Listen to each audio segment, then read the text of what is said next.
John is here.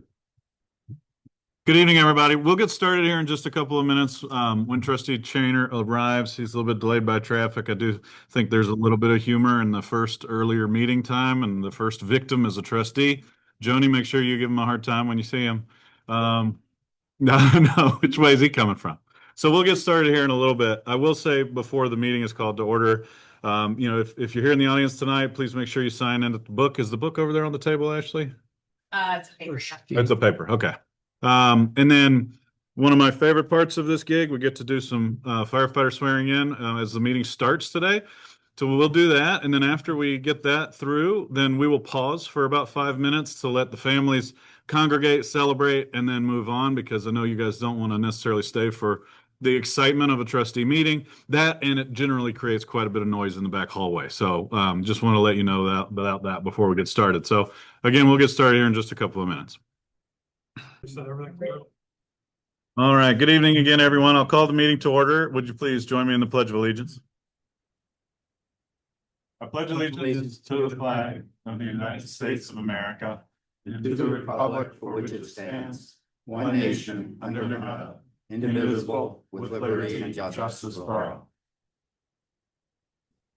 Okay, today is January 21st, 2026. As mentioned, please sign in at the back of the room if you're in the audience tonight.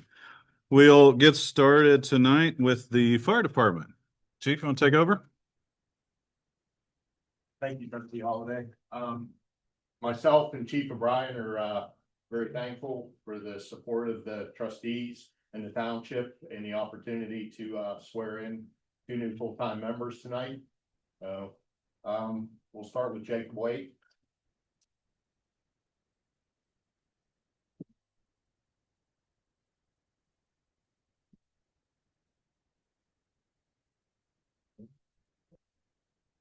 I state your name.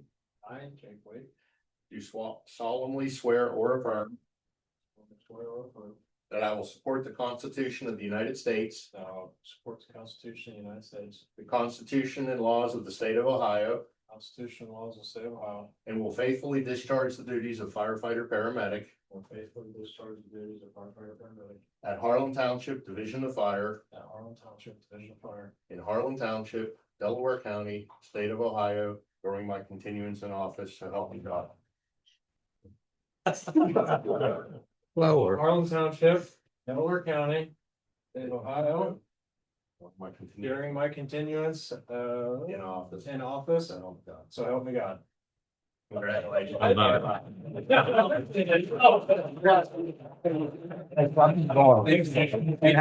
They make you earn it there at the end. Yeah, thank you. Thank you. All right. And second, we would like to swear in Craig Downey. Craig comes to us from Genoa Township Fire Department. I've had a relationship with Craig for many years. We're very happy to have him with us. Quite an acquisition. Raise your right hand.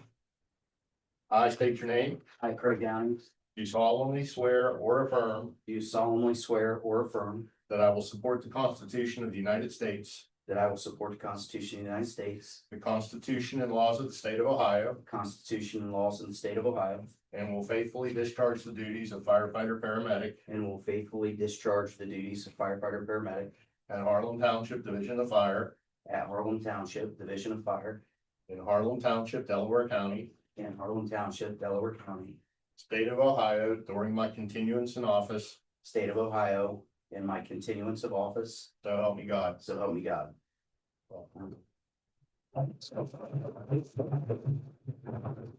Welcome. Welcome aboard. Thank you, sir. Yes. Congratulations. Thank you, sir. Fine for him. All right. Appreciate it. All right, as mentioned, I'll give it a couple of minutes just for family to congregate and move on, unless you guys just want to hang out with us this evening. Understandable. And do you want a picture of them? What's it to you? Yeah, that's fine. Yeah, Jake.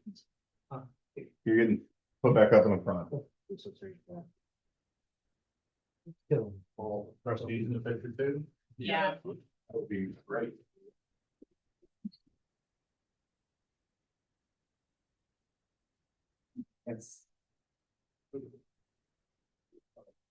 Yeah. No way. All right, everybody ready? Okay, we're good. Hold on. Got it? I think you got it. Yeah, we're good. We're all good, thank you. Paparazzi here or what? Paparazzi here. We all assume that. You gotta finish the. Yeah. No. We'll have to. You see how that's Presser after Steve. Sorry, that's, who was it that? Yeah, I know, because I had to get their seat. Oh, yeah.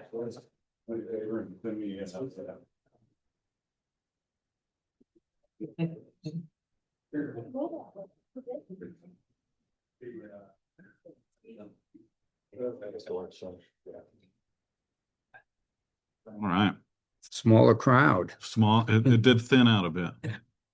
So we have a couple of public here to deliver some updates. Before that, we wanted to put public comment at the beginning of the meeting tonight. So open the floor for any citizen or public comment before the meeting gets kicked off today. Okay, moving on. Carol, I have you first on my list today, sir. You ready to go? Absolutely. All right. Thanks everyone for coming out here. Thanks for turning up the heat in Harlem Township as it was warmer tonight than it was here this morning. So here to talk about a fun conversation, Ohio House Bill 96, and how that affects the mandates for cybersecurity standards and the compliance for how to handle those for township governments. So this was signed into law September of last year, but will start being audited come July 1st. Previously, cybersecurity was just a best practice. Now it is a statutory requirement. The law says that you must have a written program that aligns with national standards, such as NIST. If the state audits us next year and you do not have this program adopted, there will be penalties for it being non-compliant. The most critical portion of the House Bill 96 changes is in the event of a ransomware event. If the township were to be hit by ransomware, the township is legally required to hold a trustee meeting in order to vote on how to handle and pay or not pay that ransom. One of the other changes for this is a mandatory reporting period that was placed into effect. So there is now a requirement to report any cybersecurity incident within 7 days to the Ohio Homeland Security and to the state auditor within a time frame of 30 days. So two new methods or requirements to report any sort of incident. The good news is through our partnership, Buckeye Cloud, myself, and the township, that we've aligned with the technical requirements of the law to be as compliant as we could. The missing piece comes to governance and how it is documented with standard procedures to make sure that we can present to the estate auditor that the required pieces are documented for procedures and how to handle an incident and ensure that Harlem Township's IT infrastructure is secure. So to ensure the township is ready for the July 1st deadline, I am proposing that we complete a compliance review of the township's IT infrastructure. This will carry out a gap analysis to make sure that if there are any gaps between Harlem Township's existing infrastructure and what is recommended by NIST have been pointed out and can be voted on then to be remedied. One other item that requesting that the township creates is to appoint a program lead. This individual will be selected from within the township and will serve as the liaison to the state auditor should any auditing requests be submitted. And it is also my recommendation that a cybersecurity council or group be created. This would consist of key stakeholders within the township leadership, to be called upon if there were to be an incident, to meet, discuss the incident, next steps, and any required reporting pieces. I did provide a couple copies of a checklist that more exhaustively details kind of the steps that are needed to become compliant and ensure that the compliance, if anybody needs a copy of that, please reach out, but I think they've probably been distributed about. Yeah, really outside of that, all I need from the township is a authorization to be able to proceed with the compliance review to make sure that everything is in line with the NIST requirements. And for you guys to consider appointing the program lead. And any questions? I got a couple for you, Carol, but can we, just for benefit's sake, could you state your relationship with the township for us? I'm the owner of Buckeye Cloud, a managed IT services provider for Harlem Township. Thanks. And so I, for clarity's sake, the proposal, like, I mean, there's obviously quite a great sheet that you've provided us with, a checklist here.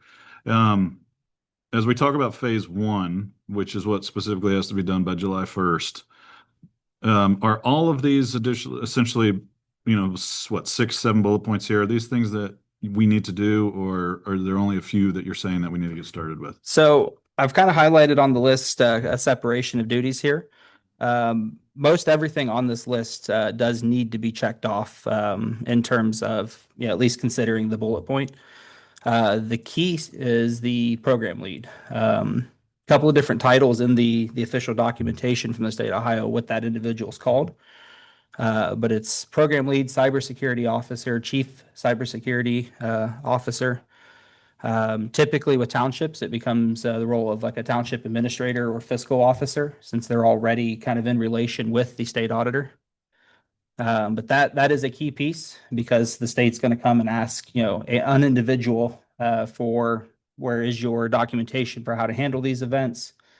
And that, becomes a very important piece to have that person identified. Also to ensure that person will take the responsibility of ensuring that the township maintains those documents over time, and that they're not left to become outdated and no longer useful. Everything else in that the phase one of this document would be required by July 1st or is subject to be audited, by July 1st. So I guess my follow-up question to the first point is, with Buckeye as essentially our technical lead, does the House bill identify that you are not applicable as far as a program lead as well? Like, does the program lead have to be an employee? The program lead typically will handle more HR related functionality, such as training, compliance, ensuring that each employee gets trained. That is a service that Buckeye Cloud can offer. However, since there is kind of a tie-in to the HR element, a lot of townships will take that portion internally and then have that person reference the technical lead, in this instance, Buckeye Cloud, to perform the technical side of things. So that's a good segue into my second question, then I'll pass the baton. But does anything that's identified here or recommended here go above and beyond our current contract of services with Buckeye Cloud? Those discoveries would come about in that compliance review to make sure that if there is anything where we can better align to the NIST framework, which is NIST is a government body that kind of outlines here's what best practice for cybersecurity looks like. Those would be discovered during that, and then I would present those, to the trustees because it pertains to potential vulnerabilities for the township that would need to be presented in a confidential manner. Okay, so at this point in time, we're not talking about any additional. No, sir. Gentlemen? Based on the fact that for the last 3 years, you've performed all of our IT work, do you feel comfortable or in compliance? We're in a very, very good shape. There are things that NIST requires that we have surfaced in the past as kind of a recommendation that have not quite gotten there. But we are probably, in my estimation, probably 90% of the groundwork for this has already been laid over our relationship the last few years.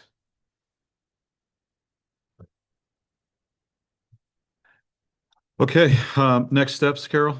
What do we need? Just- Really, the next steps are to, again, consider internally if you would like to appoint a program lead, or if you would like to discuss, further on having Buckeye Cloud kind of handle that administrative role as well. I'd be happy to do that as well. And then again, just the approval to do a little bit more of an intrusive gap analysis to make sure that if there are any security vulnerabilities within the township, that we identify them and rectify it. Lisa, I'm curious as to your input on a couple of things. One, when it comes to approval to do essentially your audit, Carol, you've already identified that these services are within our current scope of contract services. So I personally don't believe a resolution is necessary for that because it's within our services Yep. already. And there would be no additional charge or anything for that Right. audit. So I think that we could just, by general consent, approve Yep. that. I'm curious your opinion when it comes to the program lead.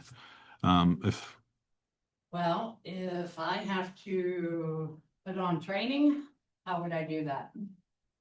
valid point, right? And So when it comes to training, the actual training is something that Buckeye Cloud can provide. But the more important is kind of the governance over the training to ensure that every employee has received training within at least one event per calendar year is what is required.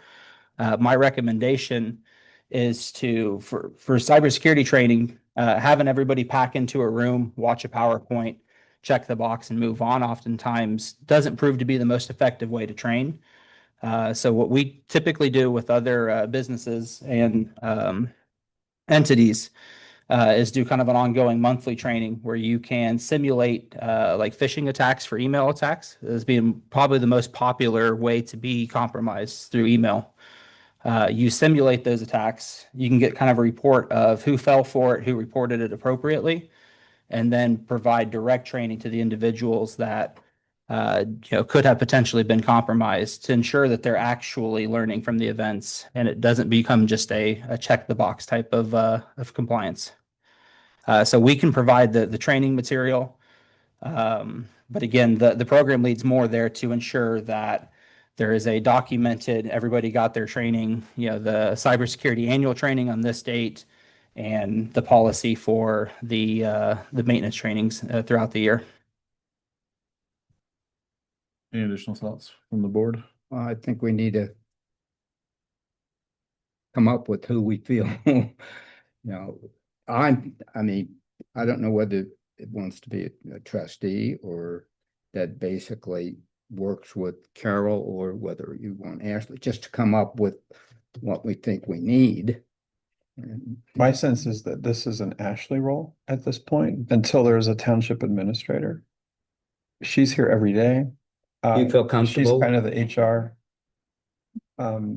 So that seems the natural, but Buckeye Cloud, absolutely doing the training, et cetera.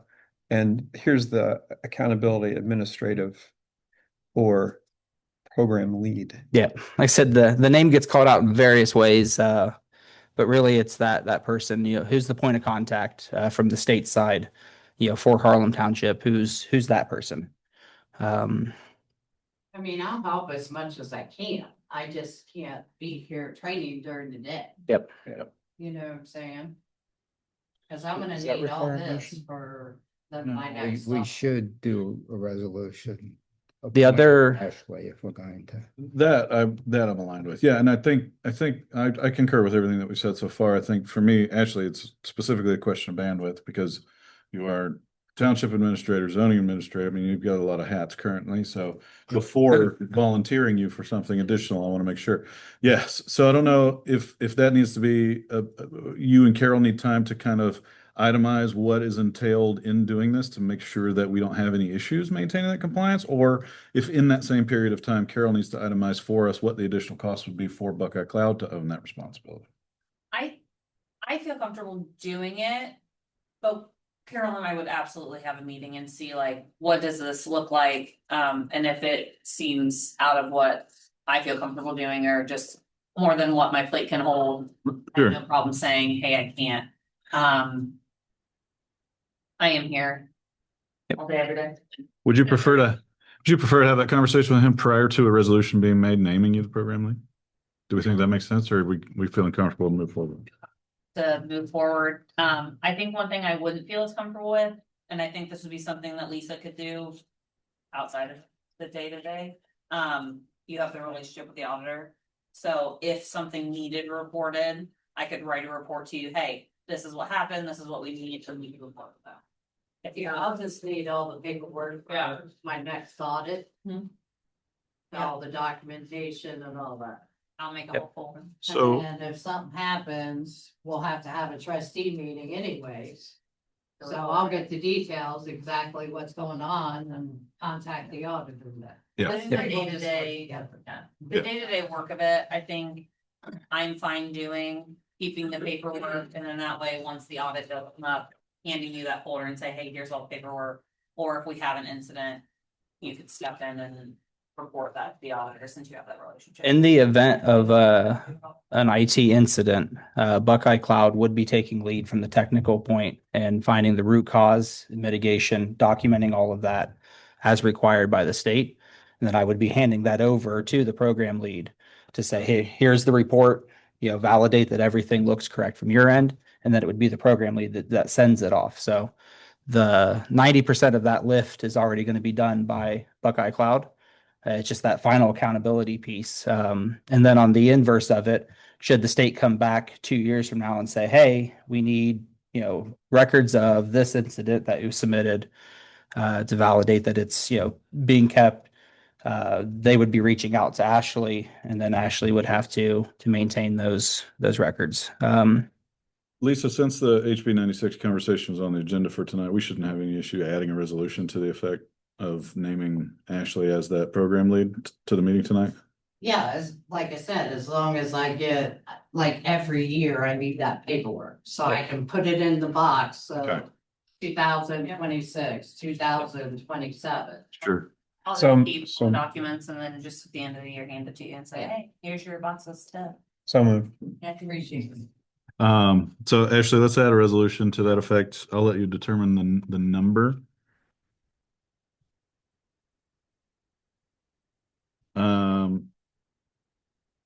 But I already have a motion for the resolution to name Ashley Zaruba as program lead. Do I have a second? Second. Motion, all those in favor, aye? Aye. Opposed, motion carries. Congratulations, Ashley. And then, any concerns from the board with Carol moving forward with his internal audit of our current systems programs? Thanks for your thoroughness. Really appreciate it. Absolutely. Yeah. When will you be able to report back on next steps?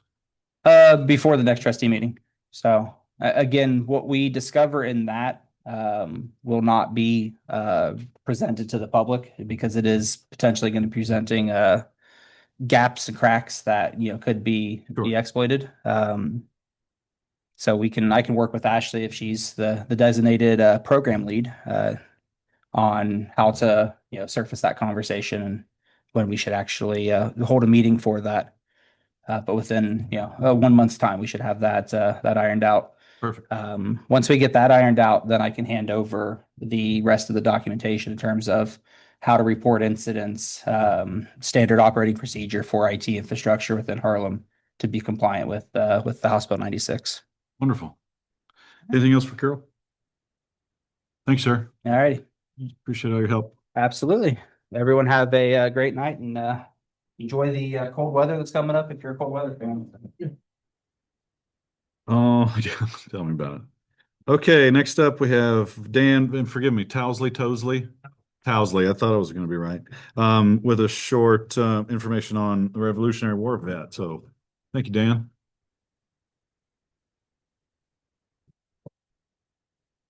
Thank you. My apologies, it's a bad night when you pull up to a full parking lot when you're not expecting a full parking lot. So I guess we've moved the time. That's happened to most of us here, at least once, I think, yeah. No, this is my time. Can we? Yeah, I'll leave it here. If you.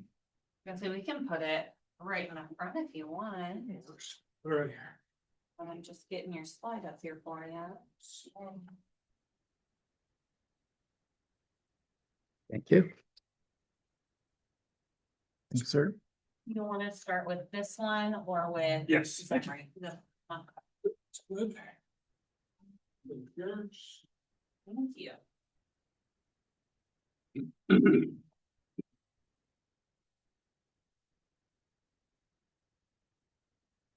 Okay.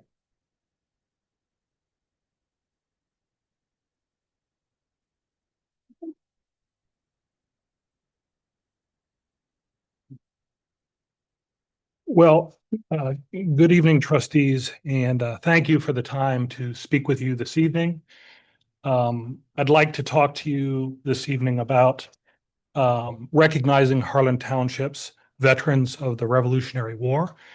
I've handed out a slide presentation that I'll be covering today, along with a thicker evaluation and a recommendation document that I'll be leaving as a leave behind.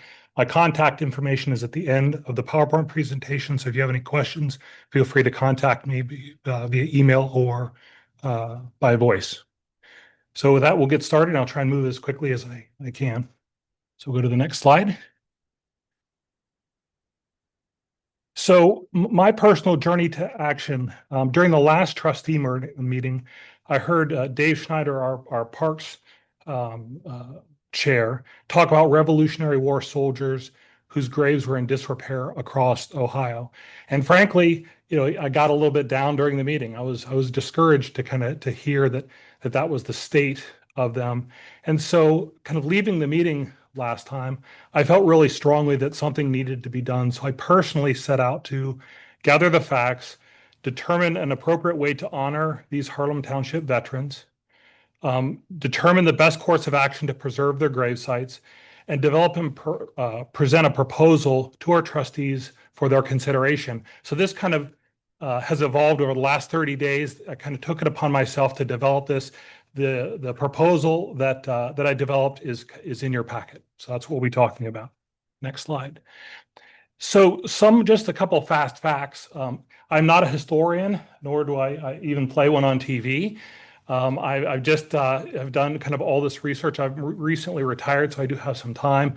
So I wanted to list and kind of level set on a couple just fast facts that were really kind of interesting to me. Number one, Harlem Township has 14 Revolutionary War veterans across 3 cemeteries. It's really neat. I didn't know that. I've lived here over a decade. I live right down the street from one of these cemeteries, and I just simply did not even know that this was the case. So as I started studying, I felt a little bit stupid about this, right? And maybe a little embarrassed for not knowing. Harlem Budtown Cemetery, the one down from my house, our oldest cemetery, 5 soldiers and 1 remembrance stone, right, in that cemetery. Fancher, our founder's resting place, 6 soldiers, verified 2 soldiers that we think are there, but there's no headstone and we can't exactly find them. Kind of sad. And Hunt Cemetery, our quiet crossroads, 1 soldier, a Freemason, lying there. So 14 total Revolutionary War veterans. And thinking about America 250 or 250th anniversary, it's on the backs of these men that really this anniversary makes sense to us, and it's on the backs of their freedom that we're able to get together and talk. So it's a very personal subject to me. So 14. So as I did some additional research, I learned a couple facts, and I'd just like to read them out to the group. 1, our first citizen and founder of Harlan Township, arriving in 1807, was a Revolutionary War veteran. Most of the settlers and founders of Harlem Township, all veterans, were arriving via the United States military district land warrants. These were soldiers of the Revolutionary War who couldn't be paid because the United States didn't have the money to pay them, and instead of paying them, they gave them land grants here in Harlem Township in compensation for fighting. Didn't know that. George Washington, the musician, one of our veterans served with George Washington. Didn't know that. Our veterans are a unique cross-section of soldiers from across the United Colonies, New Jersey, Pennsylvania, Virginia, Connecticut, and New York. Most other areas or small townships or cities have densities of soldiers, but none with such geographic diversity that we have. They tended to come from all over. We have a multi-war veteran who fought in the Revolution and War of 1812. And if I did the math on that, I figured they might put me back in action. That's a long time to fight in 1776, and you're fighting again in 1812. So that's pretty amazing.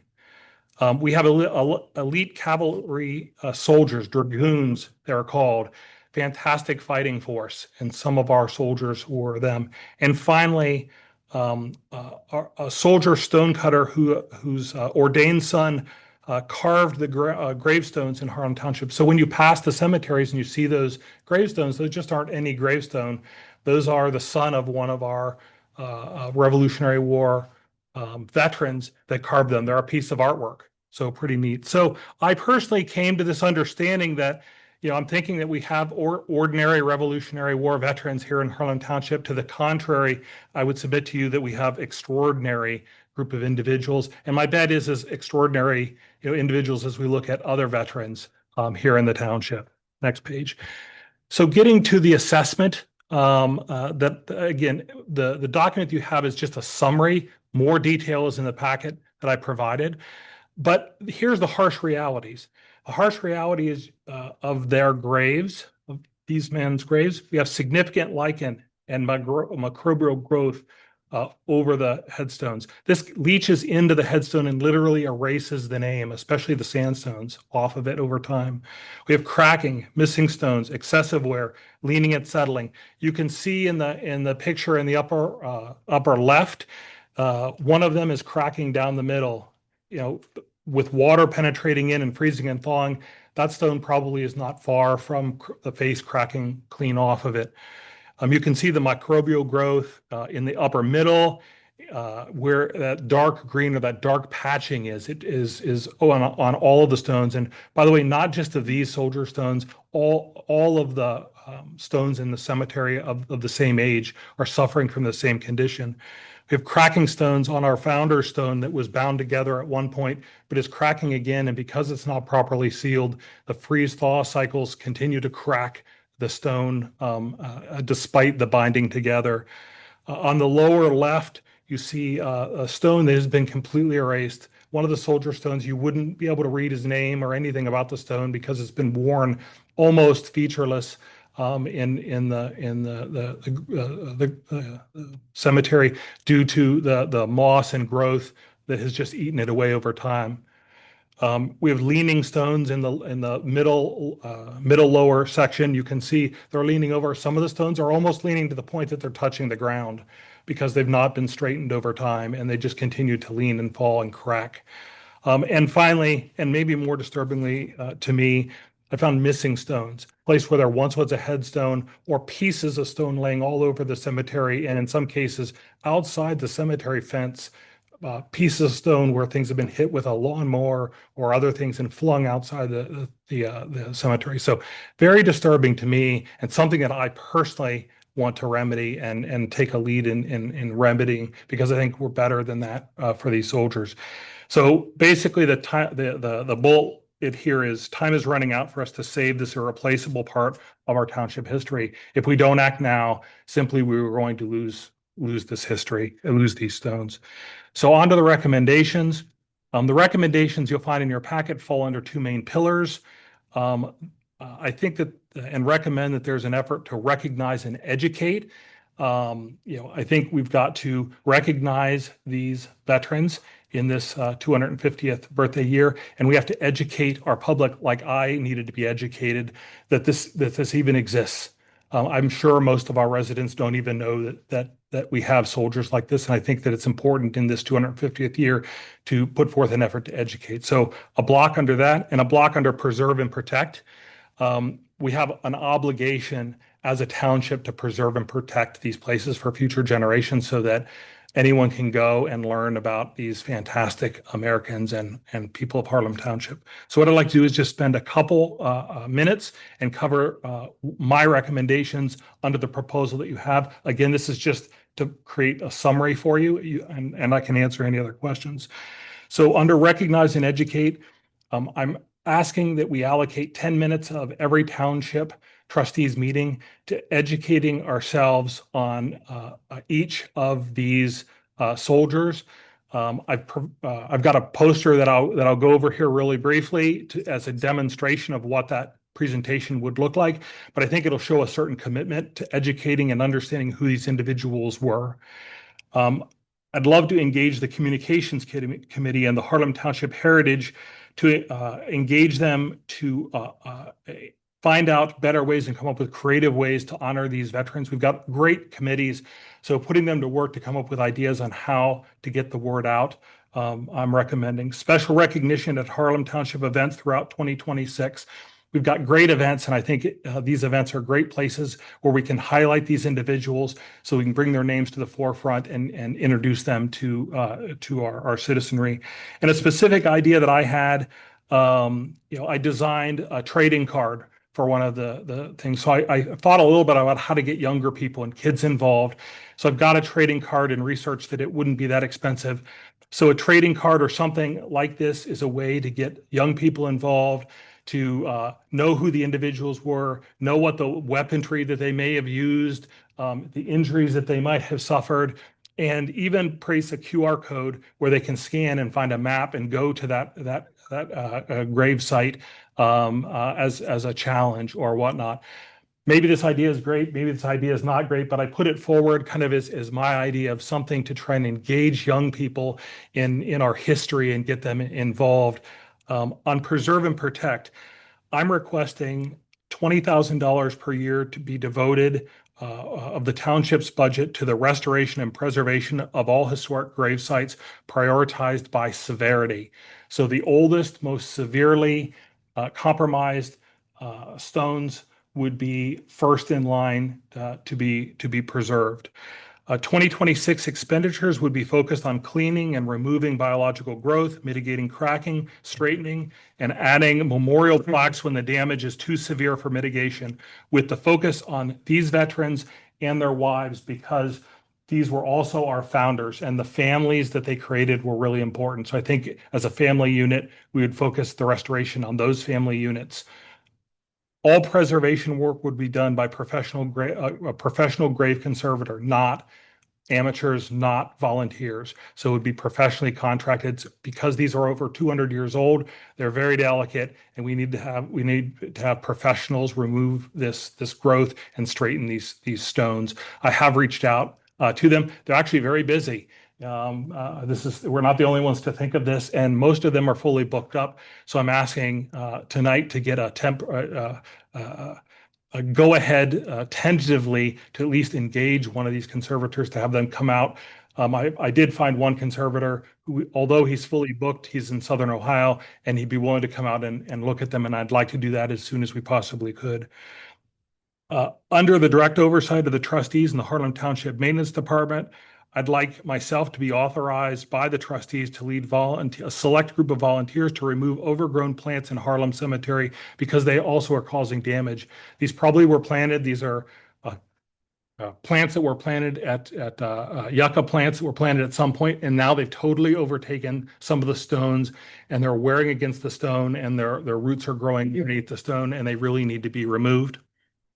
And also under the direct oversight of the trustees in the Harlem Township Maintenance Department, I'd be authorized to lead representatives from historical organizations and select volunteers to help identify the grave sites of the missing soldiers that we don't know exactly where they are, and collect scattered tombstone fragments so they can be returned to their correct location in the cemetery. These things can only be done with the authorization of yourselves.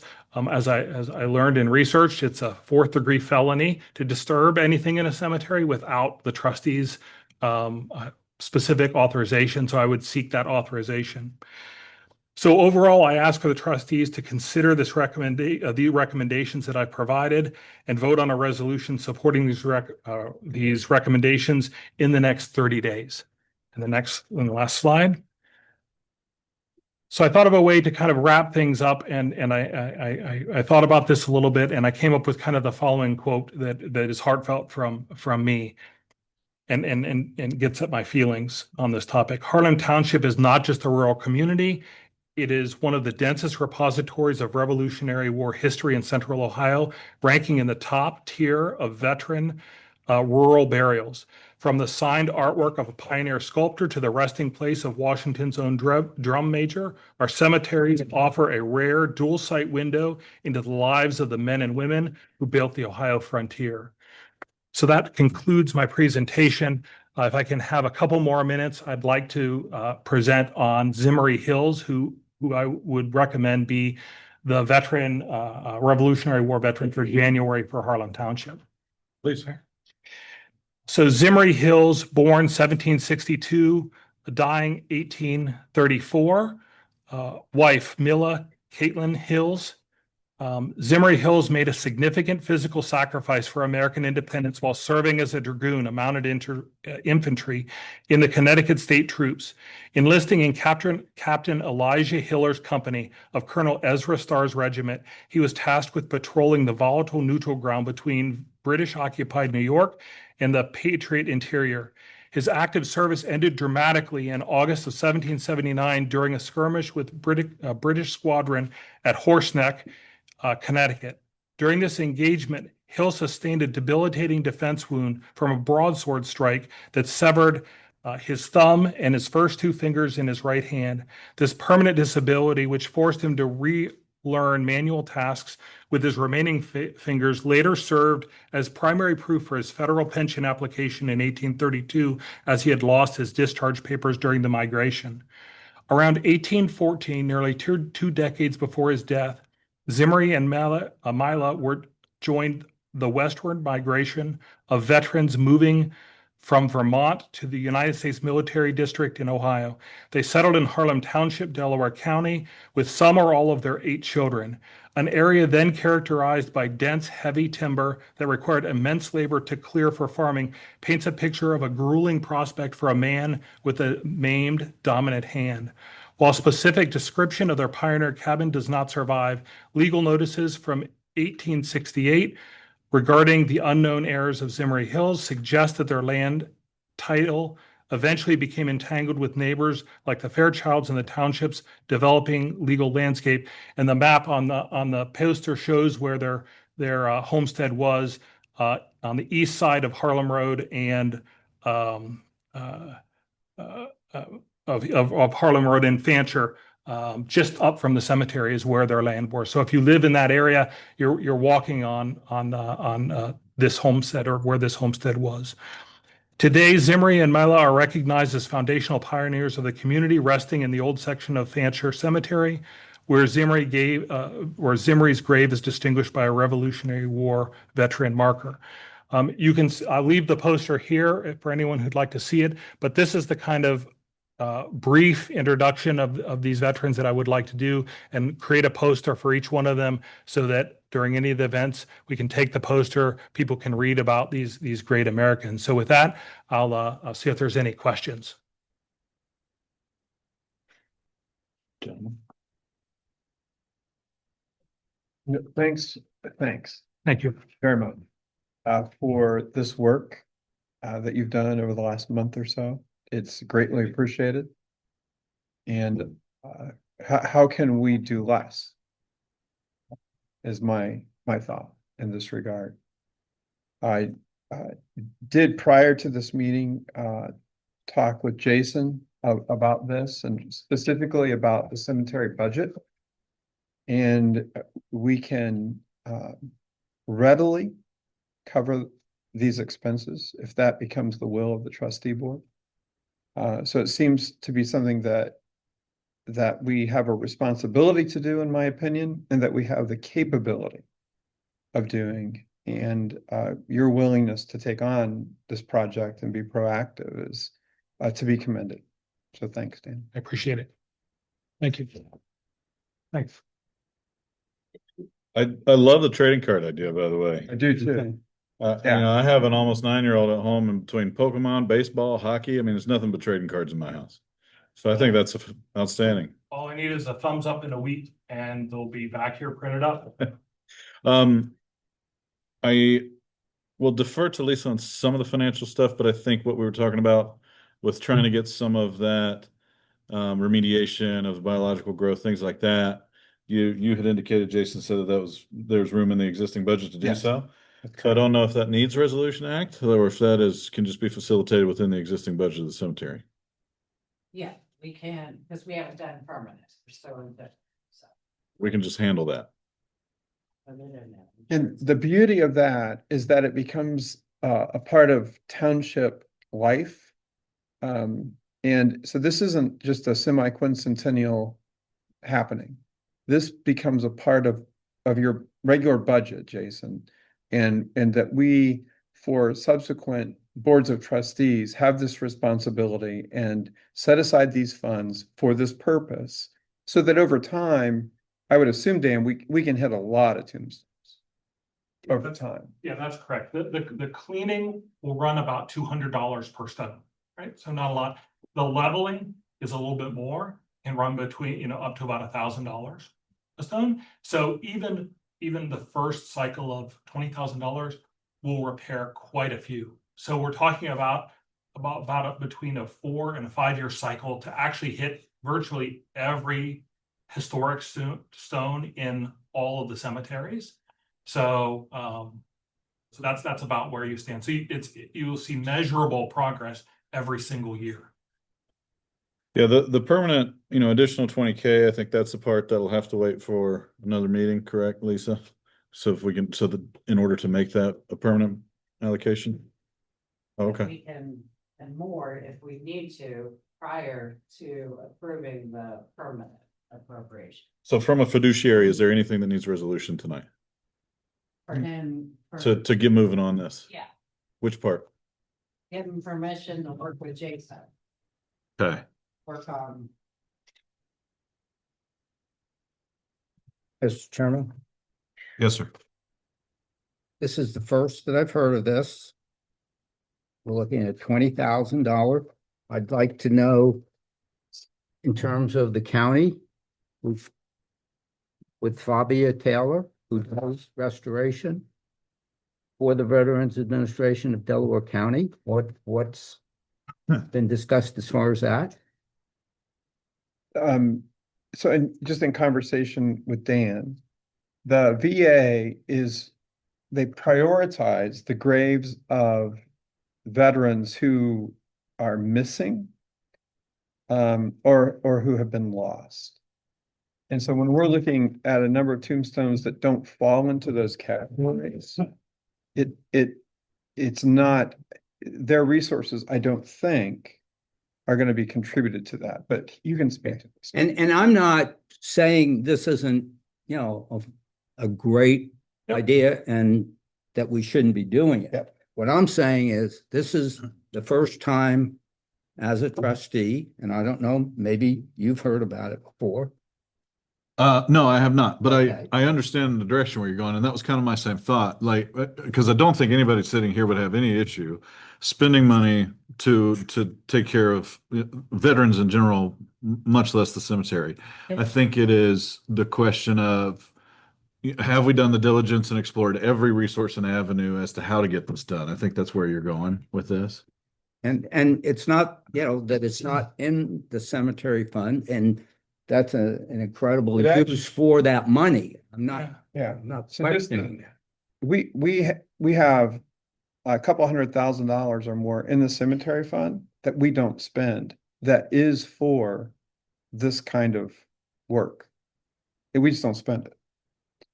So it's actually in our budget. And that's why I'm far more energetic about, go do it. Because I don't think 30 days is going to make a difference. I don't think so. I don't think, especially in this weather, anyone's going to be out there with it. Yeah, I think if I could maybe clarify a few things, and to say I've run every last single thing to ground in 30 days, I'm not ready to make the commitment, but I have done some research, and I encourage you to double check me. Number one, state law requires this group of people to maintain those stones. Right. And the security and preservation of those stones. And that's a township on the township budget level. It's enshrined in state law, and veterans markers to a higher standard. So my own personal view is that we as a community, I'll keep it broad, have not done what we should have been doing for a long time. Right. I think we should just acknowledge that that's probably the case. And I'm not questioning. Right. The second is the state puts that responsibility on the trustees and within the township budget to do this on an annual, on whatever basis is needed. And your own handbook gives you the ability to tax the residents of this township for this explicit purpose. Right. So if you read the first part of my recommendation, it points to the specific sections in the code that reference that and that will back that up. And your handbook backs that up as well. So, are there places where there could be grants? Absolutely. I'm willing to cough up. I've already offered, John, my own money. I feel that strongly about it. And I feel that it's that important. But it still is the township's responsibility. And the township ultimately will need to grapple with it. And someone's going to have to write the grants. I'm happy to even write the grants. But the fact of the matter is that it's got to come from there. There's no one, Delaware County is not accountable or responsible to pay for our cemeteries that are owned by the Harlem Township. The Veterans Administration will place markers for missing veterans if you are willing to go through the lengthy process of providing all the documentation, and I've run that fully to ground. I have employees of mine who are part of the military who ran fully to the ground that there's no military resource that would provide funding for restoration of graves. They will simply, because they don't care about the preservation of the history, they'll remove the stone and put it with a military issued stone if that's what we want to do. So I think from a preserve and protect perspective, the only way this is going to get done is with township funds, right? And how much can be devoted or raised from other sources? I'm devoted to spending a good chunk of my personal time attempting to raise money from the township so that it doesn't impact budgets. But ultimately, that's my perspective of how this is what you'll find after you do the due diligence. But I will put my own money where my mouth is if it becomes a point of turning. I don't No, think that's going to be the case. The point is, though, we are responsible as fiduciaries Yep. of the township. That's right. And that's the only point I'm making. Yep. So I would encourage you on the first page to revisit the sections of Ohio statute and look at that against the proposed amount and then and email any questions you have, and I'm happy to help you run them all to ground. I'll work diligently to run them all to ground for you if you have specific points. Can I just say we open up open conversation with what's her name from Delaware County? Fabia, Fabi, who I've been in contact with for 3 months on trying to meet the cemetery. Schedule's going along. I know they offer certain services. I don't know how far services they offer, but with the due diligence he's doing, me ability to help him or help Fab or whoever, open conversation with her, with him, with all of you and us to see what is truly available and capable of doing to move forward in whatever means we need to. If Delaware wants to help, we fund him whole system of doing an operation on him, because as in-house we cannot do it. We don't have the time or the ability to be up there cleaning stones. So with him willing to and standing up and wanting to lead per se a program, let's do our due diligence to talk to the county, work with him, figure out what we need to do, and let's get the ball rolling. Because not only, as he says, Revolutionary Stone, there's 1812 stones up there. There's World War I stones up there that are fake. And to be fair with you, I would encourage each of the trustees to spend 10 minutes and go to Fancher and walk around, even in the cold. It will be an enlightening experience. There are stones that are cracked in half sitting on the ground. There are stones toppled off their base sitting in the back. These are our veterans, and they deserve better. And I think that will, will it resolve the fiduciary issues or questions? No, but what it will do is it'll bring really home the point that we're better than this, right? We are better than this as a township to let our soldiers' stones fall like this and this didn't happen last week. Yes, Joni. And I'm really pleased to finally see somebody take up the mantle that Vicky Tisch worked for so hard to try to educate the township about our, all war veterans. Really pleased about that. I would suggest that there are descendants of some of those who would be willing to chip in a considerable amount in some cases to have those stones repaired if necessary. I would also suggest that if you are going to be working at gravesites, physically doing something, you should be contacting descendants anyway. But definitely contact some of the descendants for help with and ideas and information, more information about those people, because they have it. Absolutely. John, you've been running cemeteries for the last couple of years, so I'll give you, kind of defer to you on this as far as your thoughts and opinion. I understand the comments on the financial side of it, but basically what I'm hearing is that the financial need for this exists in the budget now. Like we don't need to make any additional bootstraps to be able to provide this service. That's correct. However, Dan has asked for us to make a move within 30 days. And I think that's reasonable. Bob has said, hey, I want to run some things down. I think that's reasonable. And so it seems that we should, within the next 30 days, come back and support or not support all or some of these recommendations that you're making. Yep. So that you can move forward or not. I think that's totally fair. Yeah. And please take time to read the report. It's really worth reading. Unbelievable amount of research, time and effort. Really appreciate that. Let's actually plan on adding this to the agenda for the next meeting. Thank you very much. Thank you so much. Yeah, thank you. For those still to speak, thanks for letting us cover that and go through it. It felt like I thought that was super important and beneficial, so I'm looking forward to learning more about it. I'm sure the next presentations will be speedy. Dave, I've got you on the list next, sir. You ready for it?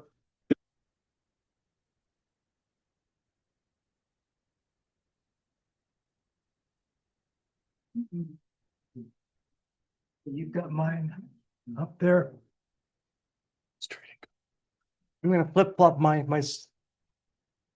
presentation here. So let's start about, just go to the next slide and the next slide till I tell you stop. Next slide.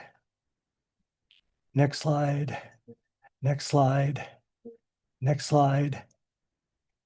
Next slide. Okay, I'm going to start here. We do have people in Harlem Township who have advanced academic training dealing with the science of working with stone, repairing stone, with the kinds of things that work, the kind of things that don't work. We need to be really careful. We have lots of studies that have been done and reported nationally and peer-reviewed articles where people come in with power equipment and do extreme damage trying to just make sure that the stone looks clean. You get out there and you can scrub as hard as you want with real harsh chemicals, and you get up, you rinse it off, and it looks really clean. By the time you walked to the gate, it's already starting to get dirty again. These stones have been out in the open for 200 years. Keeping them clean, keeping the moss and the lichens and all the rest of this stuff from expanding into those tiny little microscopic cracks over the years helps a lot. So doing it right can make a difference between something that falls apart in 40, 50 years, that's compared to something that can go for another 150 or even 200 years. It makes that kind of difference on these sort of things. So that's my sermon here. Now let's go back to where I'm starting on this. Go give me the next slide, please. All right. We've been compiling information. Dan worked on his thing and I worked on my thing. And I realized at the end that we weren't duplicating. We're right there bring things together that I think gives you a much broader context for all of this. So here are the headstones in Harlem Cemetery, Joseph Hatch, Ishmael Bennett, and it's hard to read these. But and you can see there's stone around the bottom. They've tried to write them. They've tried to do lots of things here. From my experience around Ohio, I think that the cemeteries in Harlem Township are at least above average in terms of care. I see cemeteries that are really bad. And I'm really sorry about that. And I know that it's nobody's fault. It's just the way things have worked out.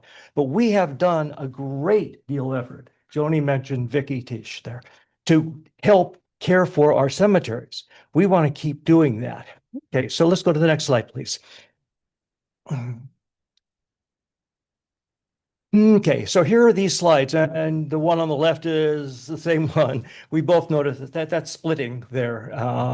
And there's no way you can fill that in a way that it will keep water from freeze thawing inside and all of that. The freeze expansion contraction stuff is different between the stuff you put in it and the stone. And we can't duplicate the stone. That took a long, long time under a great deal of pressure for a sedimentary stone to form. And then there's Joseph Hatch's headstone there in the middle. You can see there's some scuffing down there near the bottom. And here's the setting of the stone in the cemetery there. The headstones on your left, the two, Joseph Hatch is in the middle, and his wife is on what we see as the left, his right. Actually, his left. But go to the next slide, please. And this is Ishmael Bennett, and there's chipping on his stone. It's not that cracking, but it's starting to wear. That's expected. But different lighting here than what Dan showed you on this one. I was out there, my eyes, that's hard to read when I'm standing next to it if the lighting isn't good. But that's what people are going to see when they visit our cemeteries. Okay, so here we got on the third one over there. This is the family plot. The one with the flag, of course, is Ishmael. On his, the right of the photograph is his wife, Abigail. And there's the close-up of Abigail. And I'm going to get to Abigail in just a few minutes here in this. And I'll promise I won't come entirely unglued. Okay, next slide, please. Okay, so Ishmael Bennett, he was at the Wyoming battle. Wyoming Valley. If you know where Wilkes-Barre, Pennsylvania is, do you know where Scranton is? Where they went to the Jersey Store in the Billy Joel song? Okay, it's eastern Pennsylvania here that we're talking about. The Wyoming battle was just a terrible defeat for the Patriots. I won't get too much into it, but it was a massacre. And Bennett left the area, but returned to Wyoming Valley shortly after, along with a lot of the other people who were driven out of the communities that were along that part of the Lackawanna and Susquehanna rivers there in eastern Pennsylvania. He married Abigail Beers, who was a widow of Philip Weeks, who was killed in that battle. Okay, now let's go, if you can go back to the slide before that, please. Okay. Abigail, you see her marker here. I don't see a flag there. She was at that battle. She was in the battle. She was caring for the soldiers that were wounded.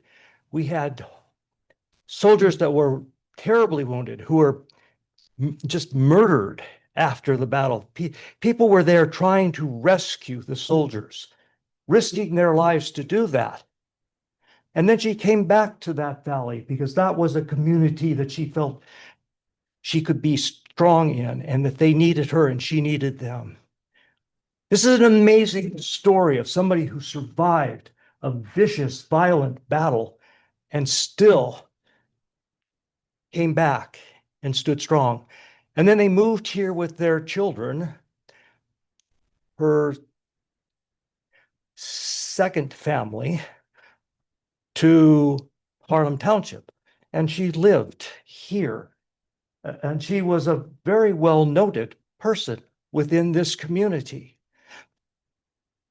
We have many women in our cemeteries who were at the battles, who were there caring for, who were providing the services for, who helped to make sure that we defeated the British and won the Revolutionary War. Harlem Township, we can do better than this. Next slide, please. And the next one. All right, so they're really hard to read, these stones.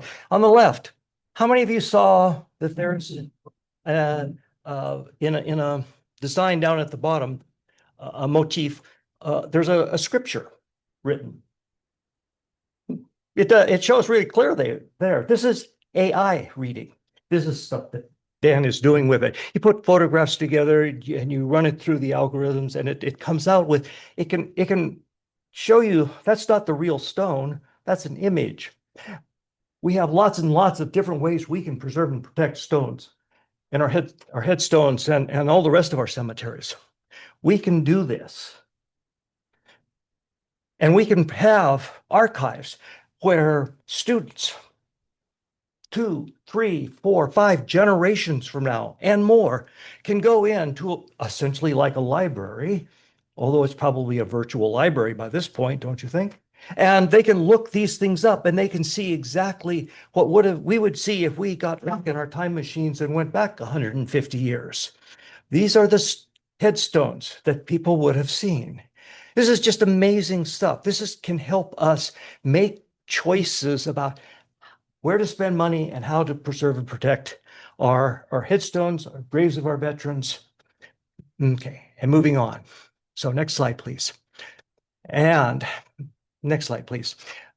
One of the things that we are doing, we're setting up dates where we want to have tours of our cemeteries. We want people to be able to go there during this coming year. We want people to see the graves of the Revolutionary War veterans here. And this is Harlem Cemetery, by the way. And we want people to go through the cemetery, being there next to a headstone. And with that information, that gives them a real tangible feel, a connection to history and our legacy, our heritage. We want people to go to Harlem Cemetery. But look at Harlem Cemetery. The gate is up there about 90 feet from this corner here, and you have to play chicken running across Gorsuch Road. It's not always very busy, I'll grant you that. But it's not just vacant most of the time either. And then when you get to the edge of the pavement, you have to have your feet completely off the pavement or you're in danger of being hit by a car. And the first step off, you're going to start down a steep slope and down into the ditch. And then you're going to climb back up and it starts to level out a little bit. But by the time you're getting to that gate, you're still on a slope. You come out that gate and you're on a slope coming down. We're invited people to where it's not safe. We want people to see our cemeteries. We need to let them know that they're welcome. And we need to make sure that they have a safe way to get there. There's no parking here. People are going to drive and there's no place to park. I've started carrying out some conversations and consultation with some people who can help with the parking situation. And we're going to be talking about things that we can do to help make this a safe place where people can go and explore. This is our oldest cemetery, and this has some of the really neat stuff that we want people to be able to see. I think that as we work through this year, we're going to need to work really hard at priorities. Where are our priorities on this? We have lots and lots of things to start doing, and we can start doing them this spring. But we have some big projects that are going to be more than just, a couple hours work on an afternoon sometime. I think this is a really good example of where we need to rethink how we are going to help the community feel welcome at this cemetery And it's one that we need to develop a plan that will apply to all the cemeteries so that we can extend from here to our other cemeteries and continue that work. Okay, and let's just skip this. Let's go back all the way up to the front. The next one is a shot of the auditors on that one, but we'll just not go there. Okay.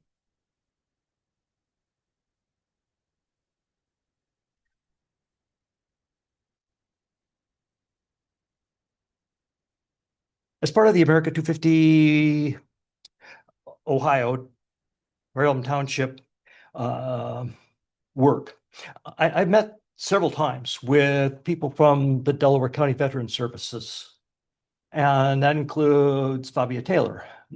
I met her on site, and we talked about the work that they are doing throughout Delaware County. And they have some resources they want to help us here in Harlem Township. Next slide, please. And it's the headstone that they've identified is in Harlem Cemetery. It's William Budd, who's a War of 1812 veteran. His father was also in the Battle of Wyoming, and they came here. This is an incredible part of the story, but you can see that stone is broken. The stone will never go back together again. We can try to adhese it, somehow pack it together, but it'll never go back together, not the stone. And eventually what we do to adhese it will only make things a little bit worse. It won't hold it as long as stone would ordinarily hold together. It can't be done. But this is something where they would like to help us. I think this is a really good opportunity. They're willing to put some money into here. They have a little bit of money to help all the townships and municipalities and political subdivisions around Delaware County. And I think that's a great thing. Let's make sure that we're there every year with, here, can you help us with this? Here's an idea for our, based on our assessment, evaluation of what the priorities are. What's the most critical headstones out there? The most critical problems we have in our cemeteries. Let's see what kind of funding we can get for this. And I think we have people in the township that are willing to work to make sure that we're getting information and staying connected with Delaware County Veteran Services on this. But this is one where I think we ought to talk with them. Next slide, please. And we ought to find out some things. What is your plan here? I want to see it on paper. I want to see how they're going to do it. I want to see that on paper. I think we can make sure that what we sign up for is going to be exactly what we were expecting. And we'll see, I think, a really important change there. Something where people walking through there are going to be able to pause and see some information, a new stone, maybe, or maybe there's other options for us on this that they'll help us with. Let's keep our eyes and ears open, okay? There is real damage there, as you can see, and trying to put something new that's going to look like what it looked like a long time ago is going to be very, very difficult. But let's take a look at our options and see where cost, benefit, and risk analysis takes us. Let's make an informed decision, okay? Okay. So you can actually turn that off. I've got two more things that I promised that I would present on here, and these are really important. I would ordinarily have liked to started with them, but I think that it meshed really well there. And I apologize, this is going kind of long.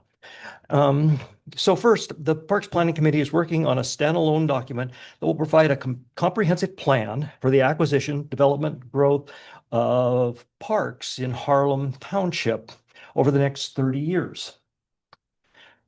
The document will offer recommendations to the trustees, and the trustees may accept individually or in bundles these recommendations, and they may integrate our comprehensive plan into the comprehensive Harlem Township plan.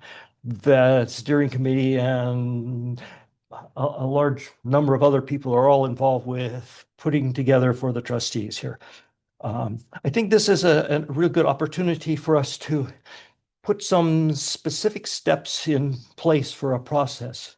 How do we get from where we are now to where we'd like to be 30 years from now with the projected population increase and all the other things like flying cars that are going to be here? The community park we have, it's a real treasure, and I want us to make sure that we have parks like that around the township so that everybody that is moving in here, and including our neighbors, can enjoy that, where the parks really can help contribute to the strength of this community. Thank you on that. I'm just going to go ahead with this third part. This is difficult.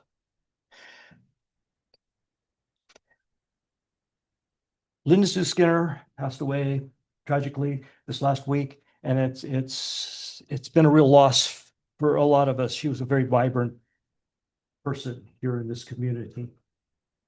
I was approached, and Mike Cavler was approached by people who are friends, family, part of all of that. They would like to plant a commemorative tree in the park, part of the commemorative tree program for Linda Sue Skinner.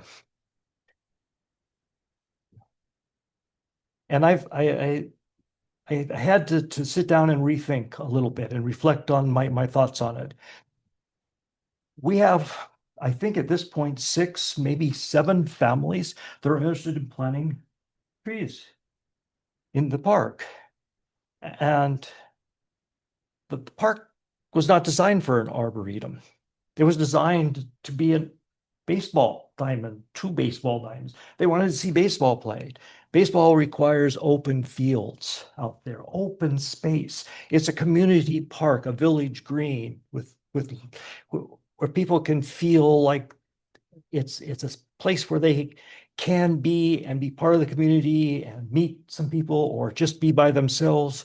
It's a really neat park over there.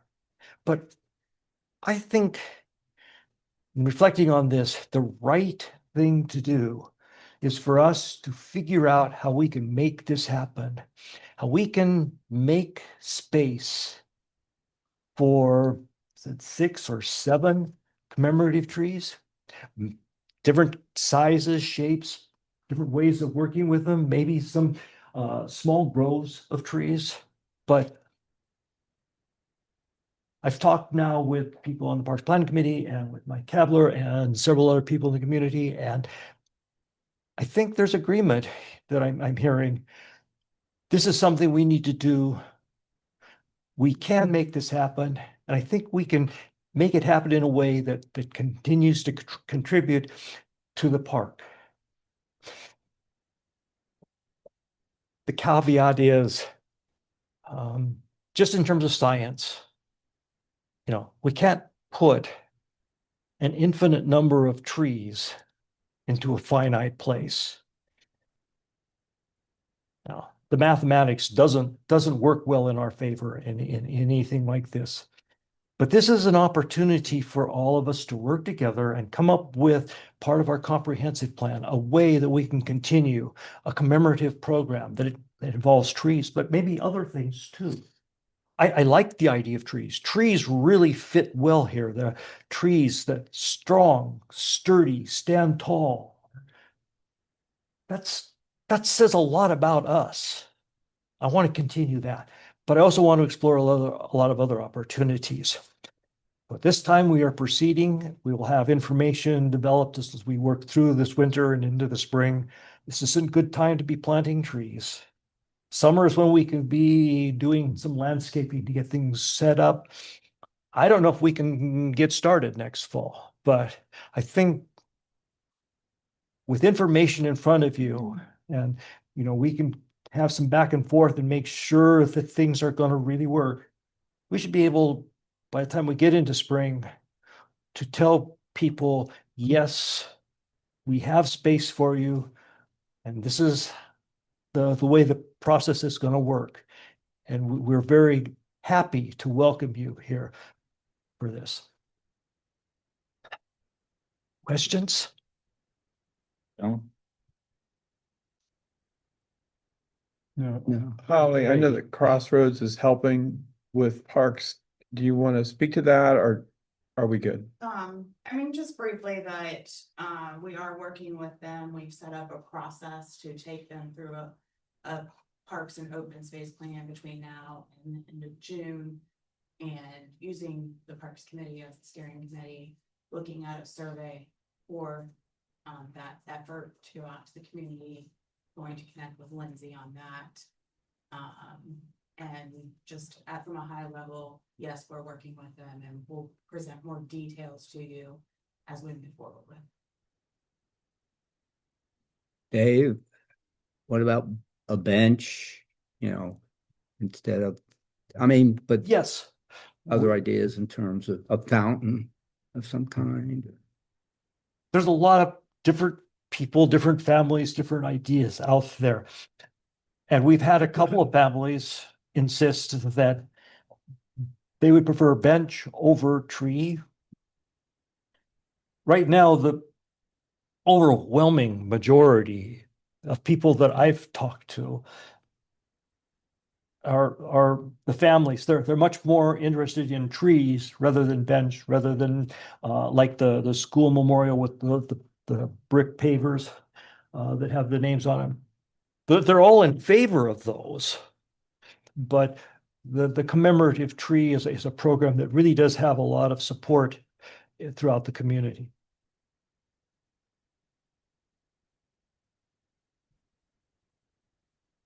Thanks, Dave. Really appreciate it. Thank you. I gotta say, I didn't know Linda Sue Skinner like a lot of folks did. I'd see you, Johnny. I'll come to you. But I do have to share this one thing. In the spring of 2024, when I came in for the first interviews for the vacancy on this board, I believe you were in that room along with a few others, Rusty Bell, Amber Capwell. About 30 minutes after the interviews had started, Linda Sue walked into this room, sat in the back row behind me, and just started a conversation with me. She said, "Who are you?" And we just talked, and she kept me entertained the entire time I was there. So her light being missed is an appropriate way to mention that day. Joni. The cemetery, specifically Harlem, John Budd does have descendants, and one of them does visit the gravesite in Westmount. She has clean stones. She also had a stroke a few years back and just has a bit of a hitch in her gait. So getting in and out of that cemetery is a problem, and it really does need some sort of culvert that's covered over that leads up to that gate, so that people are not going down into the ditch and up the other side, especially folks who have difficulty walking. We're trying to get people visiting cemeteries, visiting the Revolutionary War graves and other veterans' graves. We somehow need to put something in that makes it a level transition over to the gate. Guess I wonder if we just need to start looking at cemeteries a little bit more as township facilities. There's an existing budget for it. What sort of maintenance or improvements do they need on just an annual basis, just like any of the buildings might. Do you have an opinion about that in particular, Jason? I totally agree with her comment. My first concern is we make all properties ADA accessible, we're gonna run into a lot of funding problems. Not that some things could be done, but have to take a better look at the ditch and see what kind of elevation fall and whatnot we have there. I know that's kind of a slight hump that goes to that culvert down the way. But it could be a ditch enclosure with overlay and a path put in. I would have to get numbers and all that and talk with county and see what they recommend for water flow and stuff. So I mean, things could possibly be done. How easily and funding wise would be the challenge. So we're not gonna solve it tonight, but I think Adam is right we probably need to take a more strategic perspective on this. Mhm. And we'll sit down here. And I'll reach I- out. I agree with his comments, because I've Yeah. actually pondered for the last year on how we can make these more presentable, because they are the cornerstone of our lives. Okay, Even, That's- even the Center Village one and all of them are, I mean, they're decrepit. okay. But this is a to-do for us. For sure, yeah. Yeah. Okay. Next on the list, Jake O'D. Going to come up to the altar here and give us a prepared oral disposition on his time here with Harlem Township. That's humor for those of you that missed it.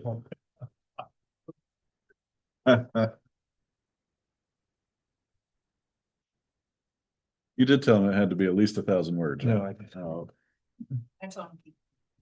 fair. Hi, everybody. I'll introduce Jake to the township. He has been Harlem Township. My name's Lindsay Kuhn. I'm the chair of the communications committee, and Jake has been working as an intern for Harlem Township, working on mostly all communications related tasks to offer support to the committee, because that's what his degree is largely focused on, is technology and communications. So I just wanted to introduce Jake. We've been working together, and he's been working with Ashley as well, and he's gonna kind of recap his internship with the township. Thank you, Lindsay. Firstly, I want to say thank you to the trustees for this opportunity.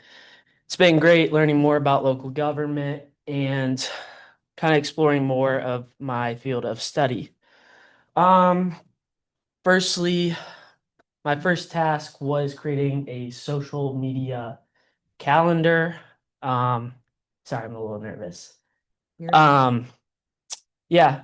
So going into the social media calendar, it's basically planning out when the township will be posting on their Facebook about any upcoming holidays, trustee meetings, or any big community events. Secondly, I created templates for these posts. You know, I want to give clear and concise information on these posts. And thirdly, kind of the big one was updating the website. There's a lot of information that is kind of outdated, so I want to bring it up to speed with that. I've worked with the fire department, Dave Snyder. So, yeah, thank you. And I'll just kind of add and give some more information too. So not only did Jake create templates for us, but he actually created 11 total templates. So it was a lot. So I know that we're going through a branding process, but they are what our current branding is now. So they'll just like give a nice branded look to our social media posts, and they'll be easy to update once we get new branding. And something else that he didn't mention, which is really helpful, is an internal document for the township. It's called a social media style guide. All businesses should have them, and the township included. So it kind of lays out for any and all township employees, this is how we post on social media. This is what we post. This is how we respond to comments and messages, all in, related to this is sources of public record. So he created that document for us as well. And he did a lot of work on the website for us, working with all the different departments and getting much needed fire department information updated, parks department. So just wanted to thank Jake for all of his help. Think he kind of added to our communications team through his internship. Do you guys have any questions for Jake? Did you get your required hours in? Yes. I also donated 4 more hours of my time to Harlem Township. Thank you. So- Very magnanimous. It's tax deductible, but And then It's the meeting, you might get another couple. has he submitted his, so you need to submit a invoice to Lisa so that you can be compensated for your time. Correct. Okay, great. I did want to share my screen, if that's okay, real quick, to show something that he did that I really liked. Mhm. He worked very hard on. It'll pop up, here we go. Our full timers. It's something that we did not have pictures, we did not have bios for most of them. So he actually got all of our full timers, bios and everything on there. And it actually looks nice. He fixed a ton of buttons that were just all over the place that looked an absolute mess and drove me nuts. And I am not in the realm of what he is doing. So my expertise was useless. But he really did do a lot. He has made the fire page especially, that was one that has just really kind of gone to the wayside. Nobody's really worked on it. So he's, put in some new pretty cool pictures that he found online, fixed all the little buttons because they were everywhere. But that was some of the bigger features that I know that he worked on the website, while in the office, and I appreciate that on my side since I'm also one that helps with the website with Lindsay, and he knew more than I did. It was great. I love it. Jake, are you required to do an internship in this next term? I'm looking for internships right now for over the summer. Well, keep us in mind. And I mean, I know you didn't do it for free or anything, but we appreciate you spending your Christmas break with us. Yeah, absolutely. You got It's a lot of fun. work done, so. Anything else, gentlemen? Thank you also from the fire department. Appreciate that. You're welcome. Thanks, Jake. Thank you. Appreciate it, man. Thank you, Yeah. All right. Holly, I don't guess you'd love to give us an update on the strategic planning process, would you?